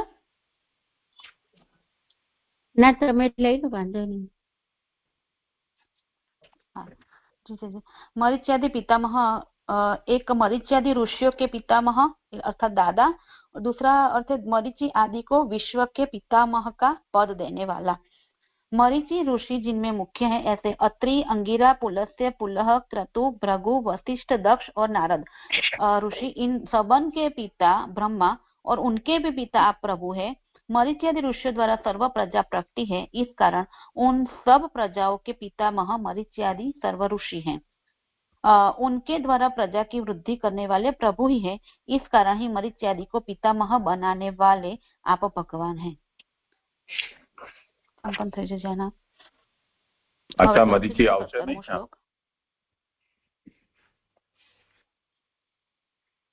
હા જી આવશે. હવે આગળ તો નહીં આવે છે, પણ અહીંયા આવશે કદાચ. અહીંયા એવું લખ્યું છે ને કે મરીચ્યાદि ઋષિઓ द्वारा सर्व प्रजा प्रकटी है, इस कारण उन सब प्रजाओं के पितामह। હા, ખબર નહીં આવશે કે નહીં, પણ વેદ કરતા તમે કહો છો તો અહીંયા પછી એ લેવું પડશે. આપ જ કહો, મને તો ખ્યાલ નથી આવતો. હા, વાંધો નહીં, થોડા શ્લોક કરી લઈએ તો થોડું સ્પષ્ટ થશે. પાછા ન આવવા જોઈએ, બસ મૂળ વાત એટલી છે. જી જી લઉં છું આગળ 17મો શ્લોક. આપણે હમણાં જે જોયું ને 14મા શ્લોકની ઉત્થાનિકામાં, કે એ પ્રમાણે બ્રહ્માની ભગવાન પહેલાના ભગવાનના નમન કરવા યોગ્ય છે 6 રૂપો. એમાંના જે 6 રૂપો છે એમાં આપણે બીજું રૂપ પુરુષ રૂપે આપણે 15મા શ્લોકમાં જોયું. ત્રીજું રૂપ સર્વતત્વના સાથેનો પ્રકૃતિ ના પતિરૂપ પુરુષ એ આપણે 16મા શ્લોકમાં જોયું. અને હવે ચોથું જે કાલ સ્વરૂપ છે એને હવે 17મા શ્લોકમાં વર્ણન કરી રહ્યા છે મહાપ્રભુજી. નીચેના શ્લોકમાં કાલરૂપ ભગવાનને નમન કરે છે. લોકો વિકર્મ નિરતઃ કુશલે પ્રમત્તઃ કર્મણ્યયમ ત્વદુદિતે ભવદ અર્ચને સ્વે યસ્તાવદસ્ય બલવાન ઇહ જીવિતાશામ સદ્ય છિન્નત્ય નિમિષાય નમોસ્તુ તસ્મૈ. શ્લોકાર્થ: આ લોક નિંદિત કર્મમાં મશગુલ અને આપે કહેલા આપના પૂજનરૂપ તથા પોતાના ધર્મરૂપ કલ્યાણકારી કર્મોમાં ગફલત વાળો થાય છે. તેટલામાં જે બલવાન નજીકના સમયમાં તરત જ આના જીવનની આશાનો નાશ કરે છે તે કાલને નમસ્કાર હો. હવે કાલરૂપી ભગવાનને અહીંયા નમસ્કાર કરી રહ્યા છે બ્રહ્માજી. આમાં સુબોધિનીજી મહાપ્રભુજી કહી રહ્યા છે કે વિકર્મ એટલે નિંદિત કર્મ, તેમાં લોક મશગુલ રહે છે, માત્ર તેમાં જ રચ્યો પચ્યો રહે છે એવો અર્થ છે. એટલે જે લોક છે એ નિંદિત કર્મ કરવામાં જ મશગુલ રહે છે ને એમાં જ રચ્યો પચ્યો રહે છે. કલ્યાણકારી ધર્મમાં ગફલત વાળો રહે છે. એટલે જે કલ્યાણકારી કર્મ કરવા જોઈએ તો એમાં એ મશગુલ નથી હોતો, પણ એમાં એ ગફલત કરી જાય છે. મારામાં મન રાખ, મારો ભક્ત થા, એ ભગવદ્ ગીતા 18મા અધ્યાયના 65મા શ્લોકમાં વગેરે આપે કહેલા કર્મમાં ઘણો જ ભવદ અર્ચને એટલે કે આપણી પૂજારૂપ કર્મમાં તથા સ્વે એટલે કે પોતાના ધર્મરૂપ કર્મમાં સંપૂર્ણ રીતે ગફલત વાળો હોય છે. એટલે ઠાકોરજીએ જે ગીતાજીમાં 18મા અધ્યાયના 65મા શ્લોકમાં જે આજ્ઞા કરી છે કે મનમાં ભાવ મદભક્તો મધ્યાજી મામ નમસ્કુરુ મામે વેશ્યસી સત્યં તે પ્રતિજાને પ્રિયો અસી મે, એવું જે ઠાકોરજીએ સ્વમુખી આજ્ઞા કરી છે તો એ આજ્ઞાનું પણ જે લોક છે એ ઉલ્લંઘન કરે છે. એટલે કે ઠાકોરજી કર્મો કરવાના કીધા છે એ પૂજારૂપ કર્મો જે કીધા છે તો પોતાના ધર્મમાં એ ગફલત વાળો હોય છે. તે લોકની જીવનની આશાનો પણ જે નાશ કરે છે તેને નમસ્કાર હો. તાવત એટલે તે લોક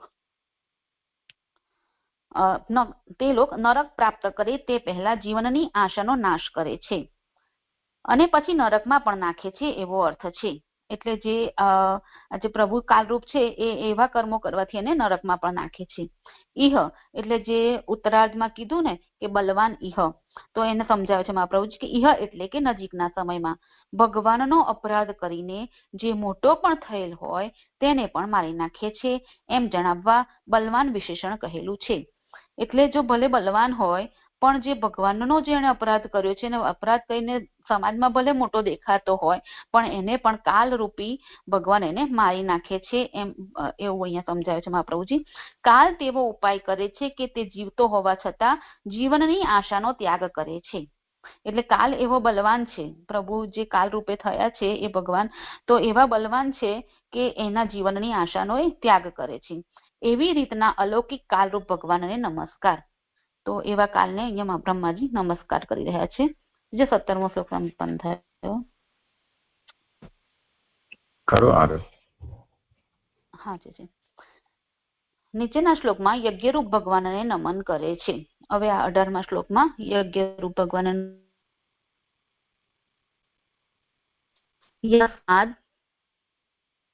યસ્માદ બિભેષ્યમ અહમ અપી દ્વિપરાર્ધધિષ્ણય મધ્યાસિતઃ સકલ લોક નમસ્કૃતમ યત તેપે તપો બહુ અસવો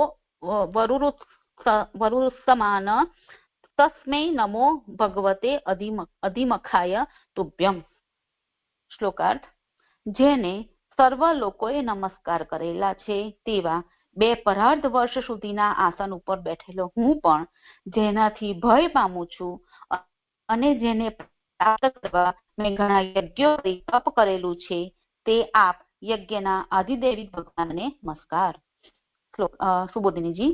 1. યજ્ઞની પ્રવૃત્તિ કરાવનારો યજ્ઞરૂપ અને બીજું લૌકિક એવો કાલ 2 પ્રકારનો છે. એટલે કાલ 2 પ્રકારના અહીંયા સમજાવી રહ્યા છે મહાપ્રભુજી. પહેલો તો યજ્ઞની પ્રવૃત્તિ કરાવનારો યજ્ઞરૂપ અને બીજો લૌકિક. તે પૈકી લૌકિક કાલ ઉપર કહ્યો. અહીંયા આપણને 17મા શ્લોકમાં મહાપ્રભુજીએ સમજાવ્યો લૌકિક કાલ.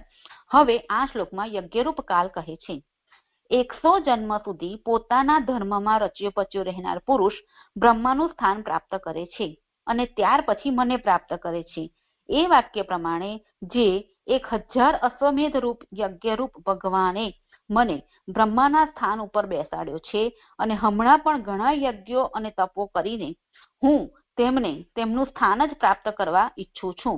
એટલે તેમનું સાયુજ્ય જ ઈચ્છું છું. એટલે બ્રહ્માજી કહી રહ્યા છે કે મેં આટલા વર્ષો સુધી તપ કર્યું, એટલા યજ્ઞો કર્યા, ત્યારે મને આ બ્રહ્માનું સ્થાન મળ્યું છે એમ. અને હજુ સુધી પણ હું યજ્ઞોને તપ કરી જ રહ્યો છું એમ. તો ત્યારે મેં આટલું તપ કર્યું, એટલા યજ્ઞો કર્યા, ત્યારે મને પ્રભુએ આ સ્થાન આપ્યું છે એમ. એ રીતે જો યજ્ઞરૂપ ભગવાન, આગળ સુબોધિનીમાં લઉં છું, એ રીતે જો કે તે યજ્ઞરૂપ ભગવાન મારું પ્રિય કરનારા છે, છતાં પણ તે મને મારશે એવા વિચારથી હું તેમનાથી ભય પામું છું. મૂળમાં જે કીધું યસ્માદ બિભેમ્ય અહમ અપી, તો આટલા બ્રહ્માના સ્થાન ઉપર બેઠેલા બ્રહ્માજી પણ પ્રભુથી ડરે છે.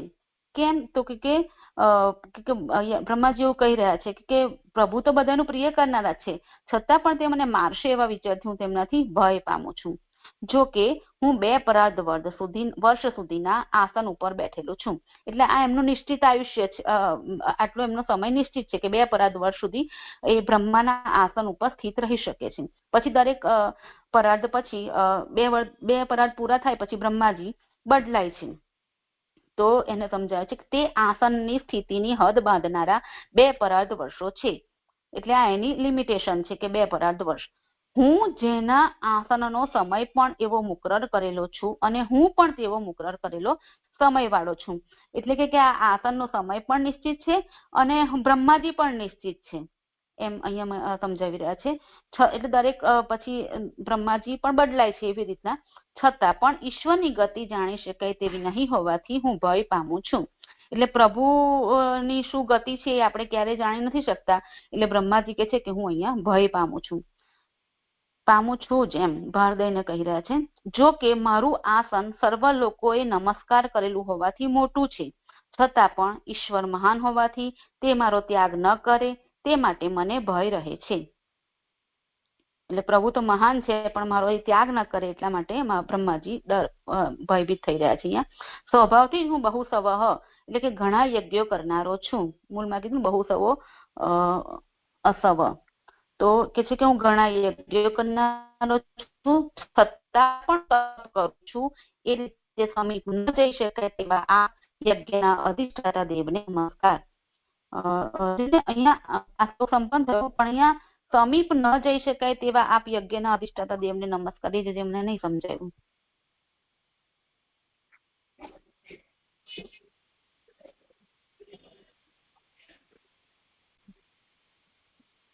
કોઈને કરવું હોય સમાધાન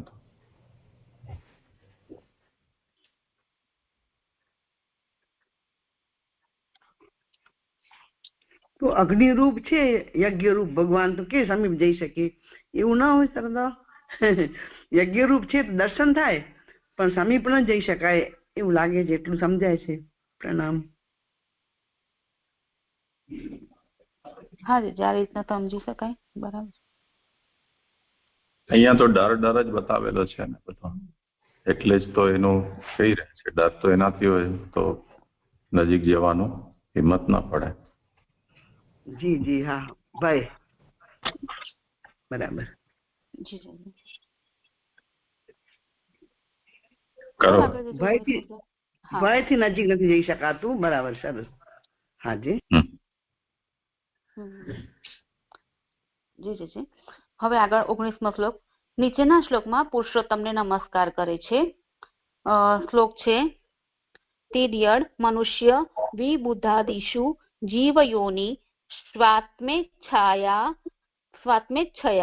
મકૃત સેતુ પરીપ્સયા યહ રેમે નિરસ્તરતિ પ્યવરુદ્ધ દેહ તસ્મૈ નમો ભગવતે પુરુષોત્તમાય. શ્લોકાર્થ. વિષયોનો નિગ્રહ કરેલ હોવા છતાં પણ જે પોતાની ઈચ્છાથી પોતે કરેલી મર્યાદાનું પાલન કરવા હલકા પ્રાણીઓ, મનુષ્યો, દેવો વગેરે જીવોની યોનિમાં દેહ ધારણ કરી રમણ કરે છે તે ભગવાન પુરુષોત્તમને નમસ્કાર. સુબોધિનીજી.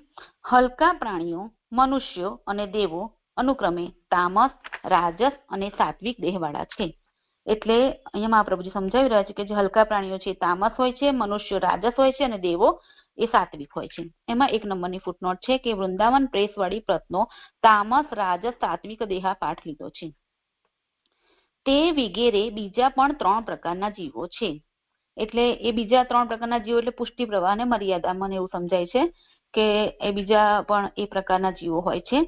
જીવોની યોનિમાં, એટલે મૂળમાં જે કીધું ને જીવ યોની, તો એને સમજાવે છે મહાપ્રભુજી કે જીવોની યોનિમાં જીવોની ઉત્પત્તિના સ્થાનોમાં આત્મેચ્છયા એટલે કે પોતાની ઈચ્છાથી જ દેહ ધારણ કરીને લીલા માટે દેહ જેમણે સ્વીકારેલો છે તેવા થઈને આત્મકૃત સેતુ પરિપ્સયા એટલે કે પોતે કરેલી મર્યાદાનું પાલન કરવા જે રમણ કરે છે, મનુષ્યો વગેરેને પોતાની સમાન કરીને પોતે રચેલા ધર્મનું રક્ષણ કરવા માટે જ શ્રી કૃષ્ણ સ્વરૂપ ધારણ કરીને હલકા પ્રાણીઓ વગેરે હર કોઈમાં વિષયોનો નિગ્રહ કરેલ હોવા છતાં જે રમણ કરે છે આવા પુરુષોત્તમને નમસ્કાર.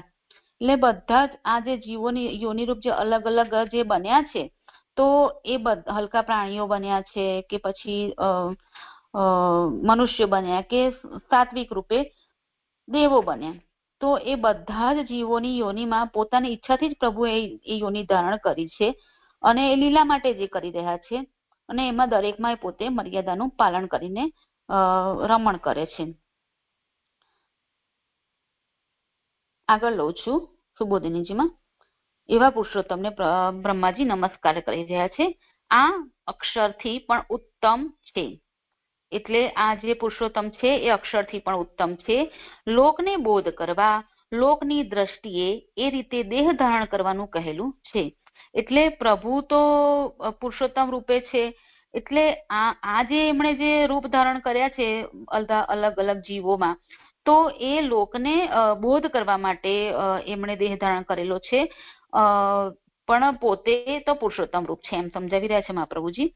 આગળ અથવા અવૃદ્ધા એટલે કે નિગ્રહ કરેલો છે. દેહા એટલે કે દેહોનો જેમણે તેવા પુરુષોત્તમ છે. એટલે પ્રભુએ તો આ બધા વિષયો ઉપર નિગ્રહ કરીને રાખેલો છે. તો પ્રભુ તો અલગ જ છે આ બધાથી એમ અહીંયા સમજાવી રહ્યા છે મહાપ્રભુજી. એટલે કે તેમને વિષયોની ઈચ્છા પણ નથી, દેહ પણ નથી, છતાં પણ સ્વરૂપથી જ આનંદરૂપ હોય રમણ કરે છે. એટલે આપણને કૃષ્ણ રૂપે પ્રભુ મનુષ્ય જેવા દેખાશે ખરા, પણ એ પોતે તો અપ્રાકૃત જ છે એમ અહીંયા મહાપ્રભુજી સમજાવે છે. પોતે પુરુષોત્તમ રૂપ છે, એમને કોઈ વિષયની ઈચ્છા નથી, એમને કોઈ દેહ પણ નથી, કારણ કે એ તો મૂળ સ્વરૂપ છે. તો ખાલી એ લીલા કરવા માટે અને આનંદરૂપ હોય રમણ કરવા માટે જ આવા સ્વરૂપ બધા જીવો રૂપ યોનિમાં ધારણ કરે છે. જે મારા શ્લોક સંપન્ન થયા. દંડવત પ્રણામ જે આ શ્લોક પણ સંપન્ન થયો. આમાં જે પુષ્ટિ પ્રવાહ મર્યાદાનું કહ્યું ને એ તો અહીંયા સંદર્ભ નથી લાગતો, કેમ કે એ તો દેહના ભેદ નથી. એટલે અહીંયા તો જે તિર્યક, મનુષ્ય અને વિબુધ એટલે દેવ, આ જે ત્રણ પ્રકાર બતાવ્યા છે એને જ અહીંયા તામસ, રાજસ, સાત્વિક એવું તાત્પર્ય જણાય છે. તો જે બીજા પણ ત્રણ પ્રકારના જીવો છે એનાથી શું લઈ શકાય?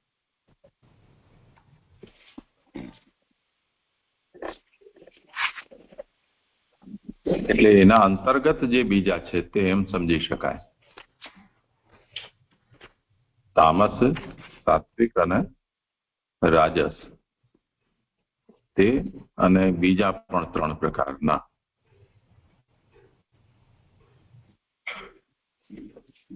તે વગેરે બીજા પણ ત્રણ પ્રકારના જીવો છે.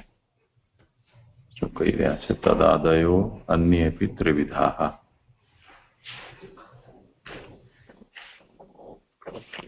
તિર્યક, મનુષ્ય, વિબુધાદિષુ જીવયોનિષુ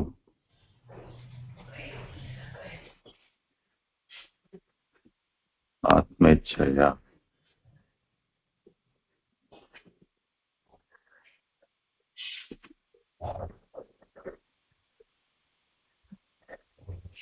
તો આ જે આગળ બતાવે ને તિર્યક આદિ, એ બધા એના પ્રકાર ભેદ લઈ શકાય. એટલે ઉડનારા, નભચર, થલચર, જલચર એ પ્રકારના.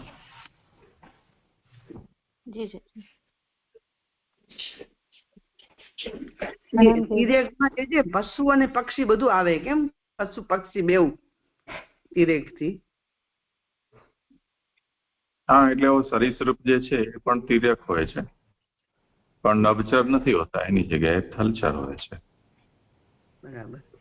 અને આ લીલા વિહારી પુરુષોત્તમ કયા? જો અહીં પુરુષોત્તમ નું આવ્યું સ્પષ્ટ, તો એવા ભક્તોના ને જે પ્રિય હોય એવા રૂપો ધરીને પ્રભુ ભક્તોને ભક્તિ કરાવી રહ્યા છે. આ પુરુષોત્તમ મને એવું કઈ સમજાવ્યું સર આ પુરુષોત્તમમાં કે આ શું કરો આટલા આવા વિગ્રહ ધરે છે? પોતે તો પર છે બધાથી, પ્રકૃતિ પણ પ્રકૃતિ જતા પ્રાકૃત એવા અવતારો ધારણ કરી, પ્રાકૃત જેવા અવતારો ધારણ કરીને પધારે છે. તો આ પુરુષોત્તમ કયા અહીં એવું સરળ સમજાય?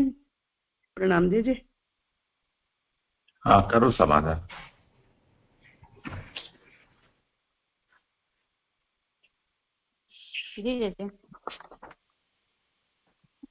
એટલે જે આમાં જે ઉત્થાનિકામાં જે વાત થઈ ને શ્લોક 14 ની ઉત્થાનિકામાં કે જે બ્રહ્માની પહેલાના ભગવાનના નમન કરવા યોગ્ય 6 રૂપો, તો એમાં જે ભગવાનના જ આ અલગ અલગ રૂપોની જ વાત કરી રહ્યા છે. એમાં જે પુરુષ રૂપ ને પ્રકૃતિના ભરતા રૂપ ને કાલ રૂપ ને યજ્ઞ રૂપ ને પુરુષોત્તમ રૂપ, એવી રીતના ભગવાનના જ અલગ અલગ 6 રૂપની વાત કરી રહ્યા હોય છે, જે મને એવું સમજાય છે.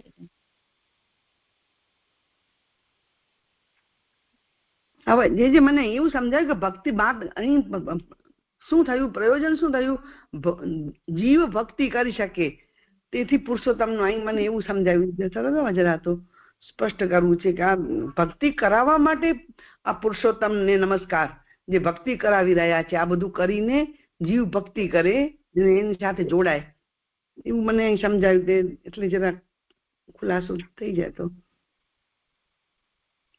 અહીંયા અંતમાં કહ્યું ને, લોક પ્રતીત્યા બોધનાર્થમ અથવા બોધાર્થમ એવમ દેહ ગ્રહણ કથા.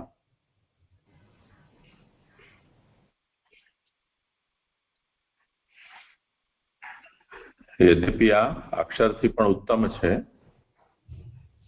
તેમ છતાં પણ ભગવાન મનુષ્ય, પશુ, પક્ષી એ પ્રકારના જે યોનિઓ છે એના અંદર પણ અવતાર ધારણ કરે છે, એ લોક પ્રતીતિથી અને બોધ માટે.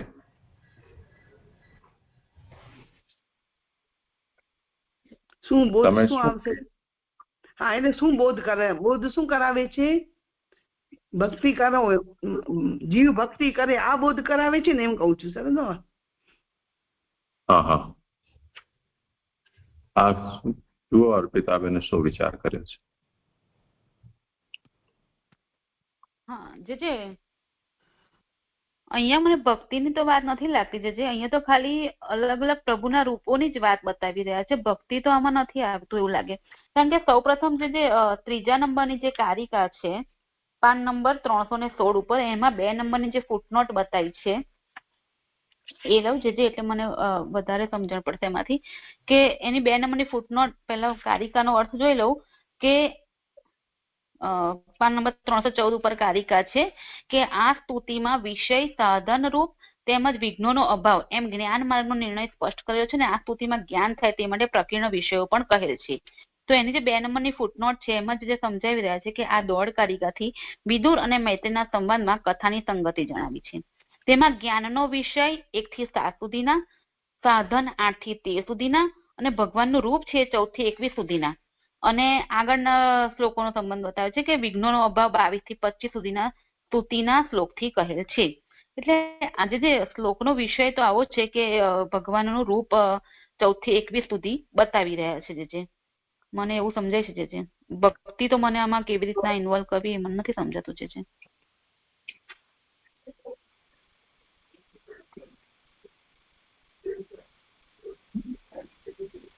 શું થયું ભાનુબેન ને?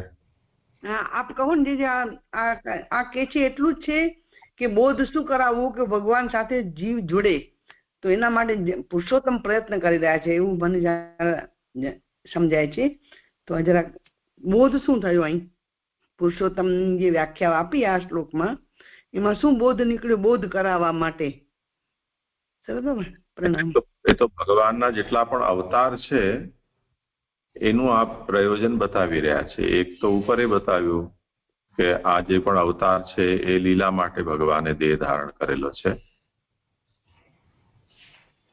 બીજું, પોતે કરેલી મર્યાદાનું પાલન કરવા રમણ કરે છે. કૃષ્ણાદિ અવતાર છે એમાં પોતે રચેલા ધર્મનું રક્ષણ કરવા માટે છે. તેમ છતાં પણ આ અક્ષરથી પણ પર છે. પણ ભગવાનનું દેહ ધારણ કરવું એ બોધાર્થ અને લોકની દૃષ્ટિએ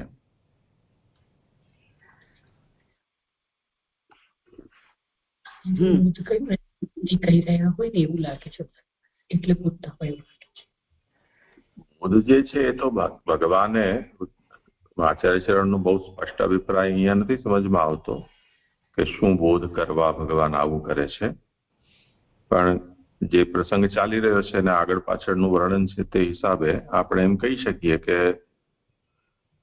તે રૂપમાં ભગવાન છે, કે ભગવાન સર્વરૂપ છે, એમાં ભગવાન પોતે અગર મનુષ્ય રૂપ ધારણ કરીને પ્રકટ થયા છે તો મનુષ્ય રૂપ પણ એ ભગવાનનું જ છે.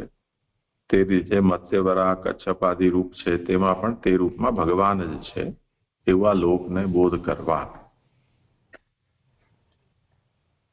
અને દેહ જે છે એ લોકની દ્રષ્ટિએ ધારણ કર્યું છે, એટલે એમને વિષયની ઈચ્છા પણ નથી, દેહ પણ નથી, છતાં સ્વરૂપથી જ આનંદ રૂપ હોય રમણ કરે છે. એ કોઈ નિર્બંધના અંતર્ગત ધારણ કરેલો છે કે કરવો પડે એટલે ધારણ કર્યો છે એવું નથી.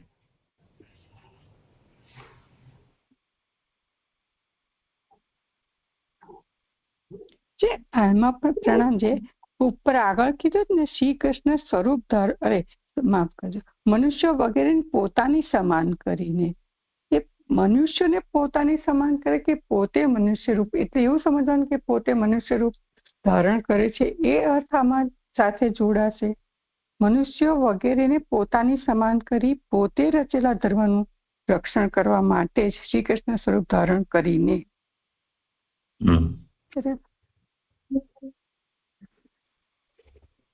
પ્રણામજી. એટલે ભલે પહેલે મનુષ્યો પ્રકટ થયા અને પછી ભગવાન પ્રકટ થયા, તો ભગવાન મનુષ્ય રૂપથી પ્રકટ થયા તો મનુષ્યને પોતાના સમાન કરીને ને એવું તાત્પર્ય લાગે છે.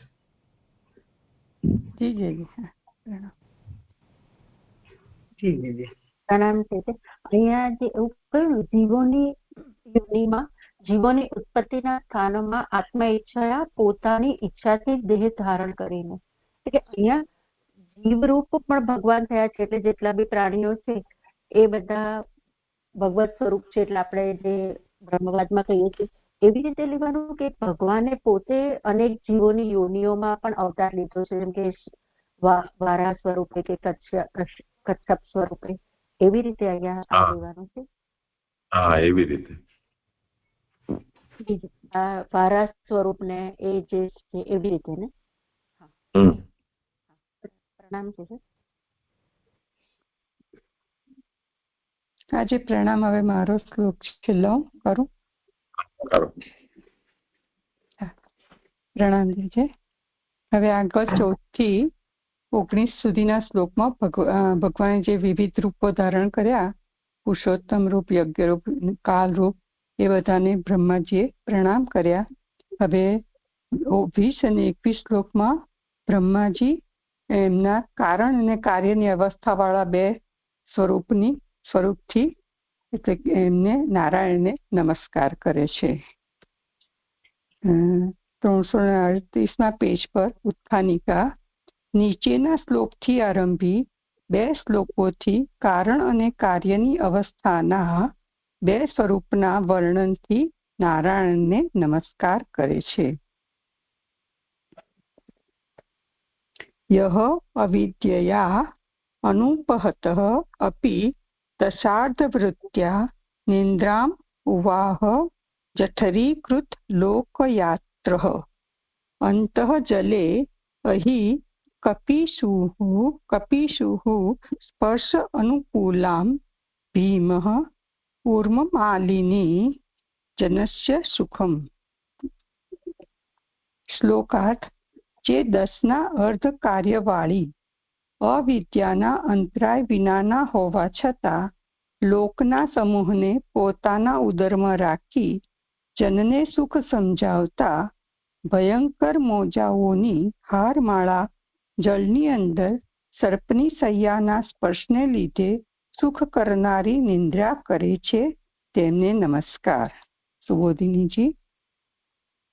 જે 10ના અર્ધ કાર્યવાળી એટલે કે 5 કાર્યવાળી અવિદ્યાના અંતરાય વિનાના હોવા છતાં નિંદ્રા કરે છે તેમને નમસ્કાર. કારણ કે કોઈ પણ પોતાનું વિસ્મરણ થયા વિના નિંદ્રા કરવા યોગ્ય નથી. એટલે અહીંયા મહાપ્રભુજી સમજાવે છે કે 10ના અર્ધ કાર્યવાળી એટલે કે 5 કાર્યવાળી અવિદ્યાના 5 પર્વ છે. એવા 5 પર્વવાળી અવિદ્યાના અંતરાય વિના ભગવાન નિંદ્રા કરે છે, અને એવા જે નિંદ્રા કરે છે તેવા ભગવાનને બ્રહ્માજી નમસ્કાર કરે છે.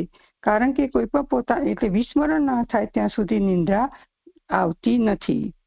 હવે આગળ દશાર્ધ વૃત્ત્યા એ પૂર્વાર્ધમાં જે પદ આવ્યું છે તેને મહાપ્રભુજી સમજાવે છે કે 5 કાર્યવાળી એમ કહેવાનું હતું, ત્યાં 10ના અર્ધ કાર્યવાળી એવું વચન વિદ્યા અને અવિદ્યા સરખા વિભાગો વાળી છે એમ જણાવવા કહેલું છે.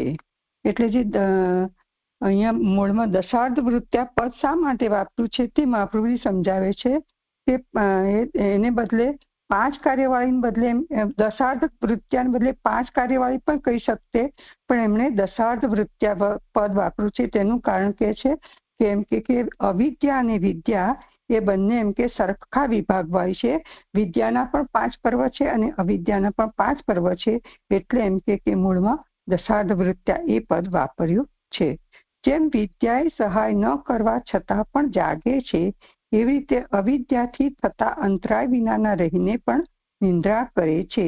તેથી ભગવાનમાં વિદ્યા અને અવિદ્યાના કાર્ય થતા નથી, પરંતુ તે કાર્ય જેવી લીલા હોય છે એમ જણાવવા એવું વચન કહેલું છે.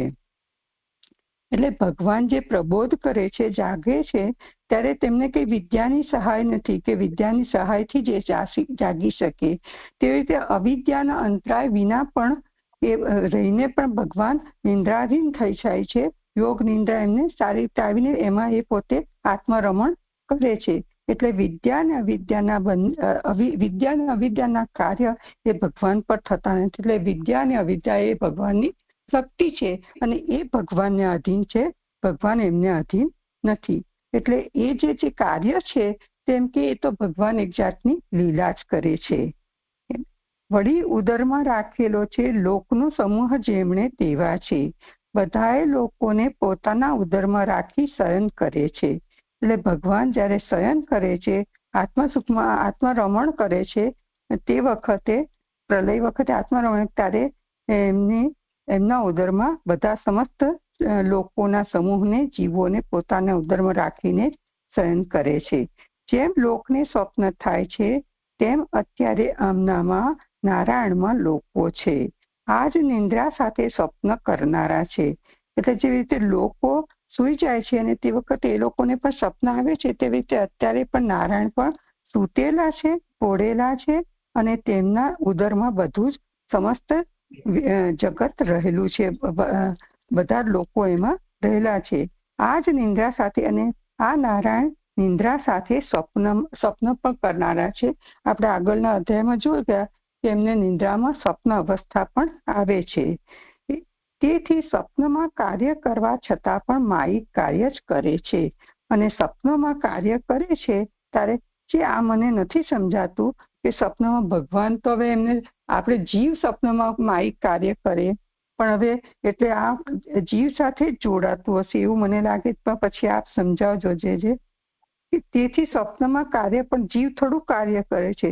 તેથી સ્વપ્નમાં કાર્ય કરવા છતાં પણ માયિક કાર્ય કરે છે. એટલે આમાં તો આના પ્રમાણે મને એવું લાગે છે કે ભગવાન સ્વપ્નમાં કાર્ય કરે છે એટલે માયિક કાર્ય કરે છે. એકચ્યુઅલમાં આ બ્રહ્માજી આ વિચારો કરે છે એટલે એમને કદાચ એવું લાગતું હશે કે ભગવાન સ્વપ્નમાં કાર્ય કરે તો માયિક કાર્ય કરે. આગળ પણ એ રીતનું આવે છે, જે આપ પછી જરા મને સ્પષ્ટ કરાવજો. જો હમણાં પણ નિંદ્રામાં રહેલા જ કાર્ય કરે તો ભવિષ્યમાં ઉત્પન્ન થનારું કાર્ય પણ તેનું મૂળ અસત હોવાથી બી વિનાના ફળના વૃક્ષની પેઠે અસત જ થાય. એટલે બ્રહ્માજીને એવો ડર છે કે ભગવાન જો નિંદ્રામાં રહીને જ કાર્ય કરે તો એનાથી જે ભવિષ્યમાં કાર્ય ઉત્પન્ન થાય તેનું મૂળ જ અસત હોય. એટલે એમ કે આખું એ કાર્ય જ અસત થાય. જેવી રીતે બી વિનાના ફળનું વૃક્ષ એમ કે અસત ગણાય તો એમ કે વૃક્ષની ફરીથી ઉત્પત્તિ ના થઈ શકે. એવી રીતે આ ભગવાન જો નિંદ્રામાં રહીને કાર્ય કરે તો એ કાર્ય પણ અસત જ ગણાય. વળી જે ભયંકર મોજાઓની હારવાળા જળની અંદર સર્પની સૈયાના સ્પર્શને લીધે સુખ કરનારી નિંદ્રા કરે છે તેમને નમસ્કાર. કારણ કે કોઈ પણ જળમાં સૂતું નથી, તેમાં પણ મોજાઓને લીધે ખળભળતા જળમાં સૂતું નથી. તેમાં પણ સર્પના દેહ ઉપર સૂવું એ તામસી અવસ્થા છે. હવે અહીંયાથી મહાપ્રભુજી જે ઉત્તરાર્ધ છે, અંતજલે એહી કપિશુ કશિપુ માફ કરી દે, અંતજલે અહી કશિપુ સ્પર્શ અનુકૂલામ એ આખા ઉત્તરાર્ધનું મહાપ્રભુજી વિવેચન કરે છે કે ભગવાન આ ક્ષીરસાગરમાં જે મોજા શેષ શૈયા પર શયન કરે છે તે કેવી પરિસ્થિતિમાં શયન કરે છે? તે કે એ જે શેષ શૈયા પર સૂતેલા છે ત્યાં ભયંકર મોજાઓની હારમાળા છે, અને એમાં અને જે શેષ શૈયા પર સર્પની જે શૈયા છે તેમાં સર્પના શ્વસનને લીધે જે ભગવાનને એના સ્પર્શથી એને લીધે ભગવાનને સુખ થાય છે, અને એને લીધે પણ ભગવાન બહુ સુખકારી નિંદ્રા કરી રહ્યા છે. તેવા ભગવાનને બ્રહ્માજી નમસ્કાર કરે છે. હવે પછી આગળ કહે છે કે કોઈ જળમાં સૂતું નથી, તેમાં પણ એમ કે જળમાં કોઈ ના સૂઈ શકે, તેમાં પણ આવી વિકટ પરિસ્થિતિમાં જ્યાં મોજાઓને લીધે પાણી આખું ખળભળતું હોય તેવા જળમાં કોઈ સૂઈ શકતું નથી, અને સર્પના દેહ પર સૂવું એ તામસી અવસ્થા છે. આવી કોઈ વિકટ પરિસ્થિતિમાં કે પ્રતિકૂળ પરિસ્થિતિમાં આવું કોઈ સૂઈ શકે નહીં. જળમાં સૂવાનું સંપૂર્ણ રીતે અયોગ્ય છે. ખળભળાટવાળા સ્થળમાં શયન ઘણો શ્રમ સૂચવનારું છે, અને સર્પ ઉપર શયન મૃત્યુના કારણોની પણ દરકાર કર્યા વિના શયન કરનારું સૂચવનારું છે. હવે આગળ એ જ ફરીથી મહાપ્રભુજી સમજાવી રહ્યા છે કે જળમાં સૂવું એ સંપૂર્ણ રીતે અયોગ્ય છે. આવું ખળભળાટવાળા ભયંકર મોજાઓની અવાજને કારણે એમ કે શયન પણ એમ કે શ્રમ સૂચવનારું છે, અને સર્પ પર શયન કરવું એ મૃત્યુનું એક કારણ બને છે. પણ એવા બધા કારણોની પણ ભગવાને દરકાર કર્યું નથી, અને શેષ શૈયા પર ભગવાન સુખપૂર્વક નિંદ્રા માણી રહ્યા છે. શા માટે એવા પ્રકારે શયન કરે છે એવી શંકા થાય, તેથી જનને સુખ સમજાવતા એમ કહેલું છે. એને માટે જનસ્ય સુખમ વિભ્રૂણ વન એ પદ વાપરેલું છે. કેમ કે કોઈ શંકા કરે કે ભગવાન શા માટે આવી રીતે શયન કરે છે, તો કે જનને સુખ સમજાવવા. એમ કે જનને એટલે કે જન્મ લેનારને આવી સ્થિતિ જો હોય તો સુખ થાય છે, એમ લોકને વિભ્રૂણ વન સમજાવતા શયન કરે છે. એટલે લોકોને સમજાવવા માટે કેમ કે આવી પરિસ્થિતિમાં પણ સુખ થાય છે. એટલે આગળ જે આ 19મા શ્લોકમાં જે લોકોને બોધ આપવા ભગવાને પુરુષોત્તમ રૂપ લીધું, એવી રીતે અહીં પણ ભગવાન લોકોને જનને સુખ થાય કે આવી પ્રતિકૂળ પરિસ્થિતિમાં પણ એમ કે આરામથી સૂઈ શકાય છે, એવું જ જે મને લાગે છે. એમ છતાં આપ મને સમજાવજો કે સુખ થાય એ સમજાવવા માટે જ ભગવાન આવી વિકટ પરિસ્થિતિમાં પણ શાંતિથી સૂઈ રહ્યા છે. તેથી જો આમ જ રહ્યા હોય ત્યારે જો સૃષ્ટિ થાય તો જે ઉત્પન્ન થાય તેમને મોક્ષ વગેરે પ્રાપ્ત થવાનું ન બને. તેથી આ અવસ્થાનો ત્યાગ કરવાની પ્રાર્થના કરવાના વિચારથી બ્રહ્માએ આ અવસ્થાનું એ પ્રમાણે વર્ણન કરેલું છે. એટલે બ્રહ્માને એવો એ છે કે જો આ રીતે ભગવાન સૂતેલા હશે અને આ પરિસ્થિતિમાં જો એ સૃષ્ટિ કરશે તો એમ કે જે લોકો ઉત્પન્ન થશે, લોકો એ થશે જન્મ લેશે, તે લોકોને મોક્ષની પ્રાપ્તિ નહીં થઈ જાય. એટલે બ્રહ્માજી ભગવાનની આ અવસ્થાનો ત્યાગ કરવાની પ્રાર્થના કરે છે, અને એ પ્રમાણે એમણે આ અવસ્થાનું વર્ણન કર્યું. હવે આમાં જે કહે છે કે જે આ રીતે જો ભગવાન સૃષ્ટિ કરે તો મોક્ષ નહીં પ્રાપ્ત થાય, તેનું મને કારણ જે એવું સમજાય છે કે આ રીતે ભગવાન સૂતેલા હોય અને સૂતેલા ભગવાનનું એમને લોકો એમની યશ ના ગાઈ શકે, એના ગુણગાન ના કરી શકે, એમનું મહાત્મ્યનું વર્ણન ન કરી શકે, તો એમને મોક્ષ પણ પ્રાપ્ત ન થાય એવું મને જે સમજાય છે. તેમ તથા જે હોય તો આપ મને જણાવજો. જે અહીંયા 20મો શ્લોક પૂરો થયો. પ્રણામજી. કઈ હોય વિચાર નહીં. કે આ જે કીધું છે ને કે આ જ નિંદ્રા સાથે સ્વપ્ન કરનારા છે 338માં પેજમાં છેલ્લી લાઈન, તેથી સ્વપ્નમાં કાર્ય કરવા છતાં પણ માઇક જ કાર્ય કરે છે. એટલે આ બ્રહ્માનો જ આવો વિચાર છે ને કે ભગવાન સ્વપ્નમાં કાર્ય કરશે તો માઇક કાર્ય થશે. કારણ કે આગળ પણ એવું કીધું ને કે જો નિંદ્રામાં કાર્ય કરશે તો તેથી ઉત્પન્ન થનારું કાર્ય અસત હશે. પ્રણામજી. મને આપ કરો.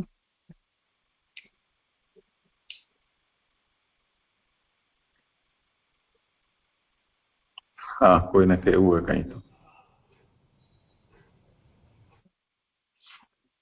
પ્રણામ છે. એવું સમજાય છે કે આ આપણે જે માઇક સૃષ્ટિ અથવા સ્વપ્નની સૃષ્ટિ જે કહી હતી સર્વનિર્ણયમાં, તો ત્યાં મહાપ્રભુજી એવું કહેલું છે કે સ્વપ્ન સૃષ્ટિમાં ફળ ન મળે, એવું જ અહીંયા પણ કહી રહ્યા છે કે ભવિષ્યમાં ઉત્પન્ન થનારું કાર્ય પણ તેનું મૂળ અસત હોવાથી બી વિનાના ફળના વૃક્ષની પેઠે અસત જ થાય. એટલે સૃષ્ટિમાં જે પુરુષાર્થ પ્રાપ્ત કરવાના છે તો એ માઇક સૃષ્ટિ થાય ખરી, પણ એમાં ભગવાન ઇન્વોલ્વ ન હોવાથી એ સૃષ્ટિમાં કોઈને પુરુષાર્થ પ્રાપ્ત ન થાય, એવું મને સમજાય છે. અને આજે નીચે જે તમે કહ્યું ને એનું જ એની સાથે જ આજે કહ્યું ને કે તેથી આ અવસ્થાનો ત્યાગ કરવાની પ્રાર્થના કરવાના વિચારથી બ્રહ્માએ આ અવસ્થાનું એ પ્રમાણે વર્ણન કરેલું છે. તો આ અવસ્થાનો ત્યાગ પણ આ જ કારણથી કરવાનો કહી રહ્યા છે કે જો એ સ્વપ્નમાં જ જો સૃષ્ટિ કરશે ભગવાન, તો પછી આવું મૂળ અસત હશે તો પછી એ બ્રહ્માજી સૃષ્ટિ કરશે બી તો પણ પછી એમાં કોઈને પુરુષાર્થ પ્રાપ્ત નહીં થાય. જે આવું સમજાય છે મને. પ્રણામ છે. हाँ हाँ, और कोઈને કઈ કહેવું હોય.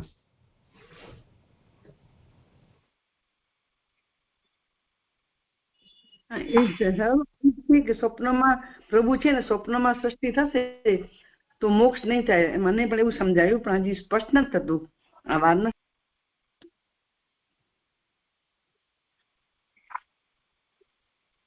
કારણ અને કાર્યની અવસ્થા બતાવે છે ને, તો કારણ અવસ્થા અહીંયા બતાવતા હોય ને એવું જણાય છે કે આ કારણ અવસ્થા છે. અને એમાં અહીંયા વિશેષણ એવું આપ્યું કે બધાએ લોકોને પોતાના ઉદરમાં રાખીને શયન કરે છે. પછી એવું થઈ જાય કે તો જેવી રીતે સ્વપ્નમાં લોક સ્વપ્ન જુએ છે એવી રીતે તો આ અસત સૃષ્ટિ થઈ જાય, એવું કોઈ તાત્પર્યથી કહી રહ્યા છે.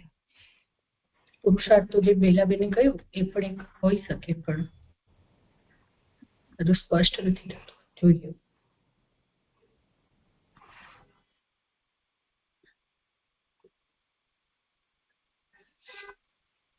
એટલે અહીંયા આ વાત બરોબર છે કે કારણ કાર્ય અવસ્થા બતાવી રહ્યા છે. એમાં કારણ અવસ્થામાં અત્યારે બધું ભગવાનની ભીતર છે.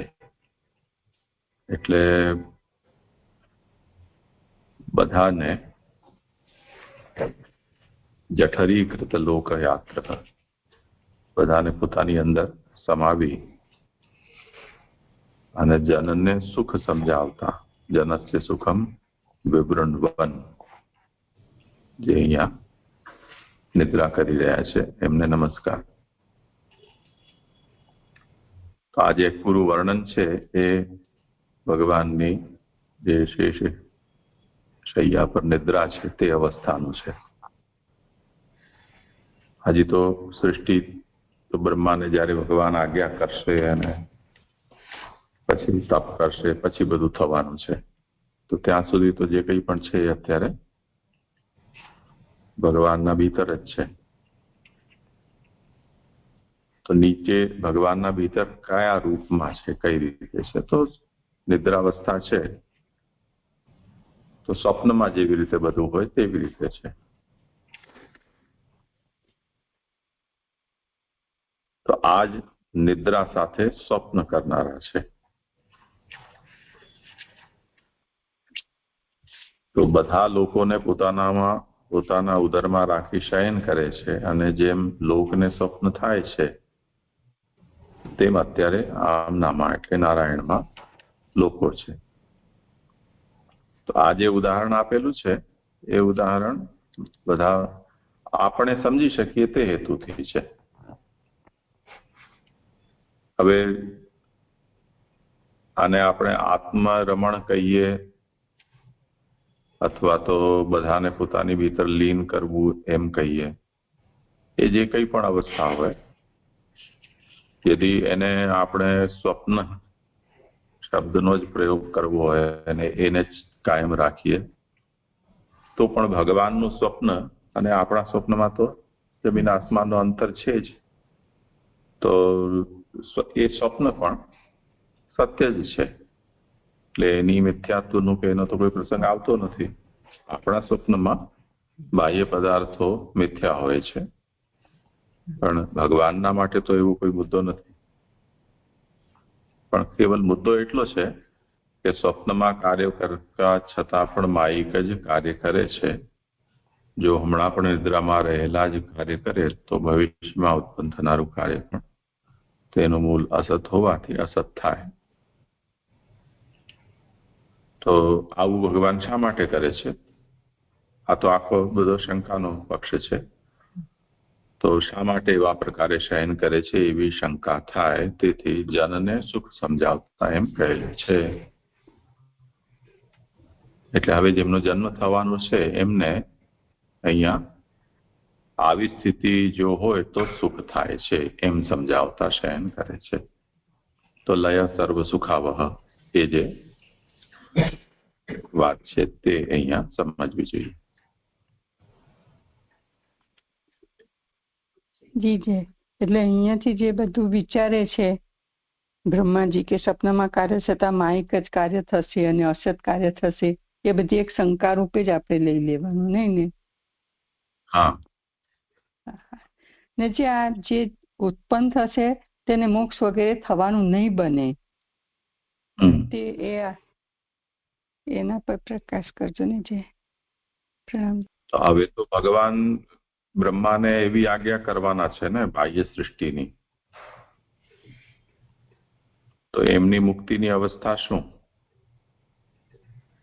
તો એમની તો થવી જોઈએ ને. તો એટલે ભગવાન હવે અત્યારે પોળેલા છે, તો પોળેલામાં જ આ બધું ચાલે તો પછી મુક્તિ કેમ થશે? એટલે પ્રભુ જાગે એવી અહીંયા પ્રાર્થના છે.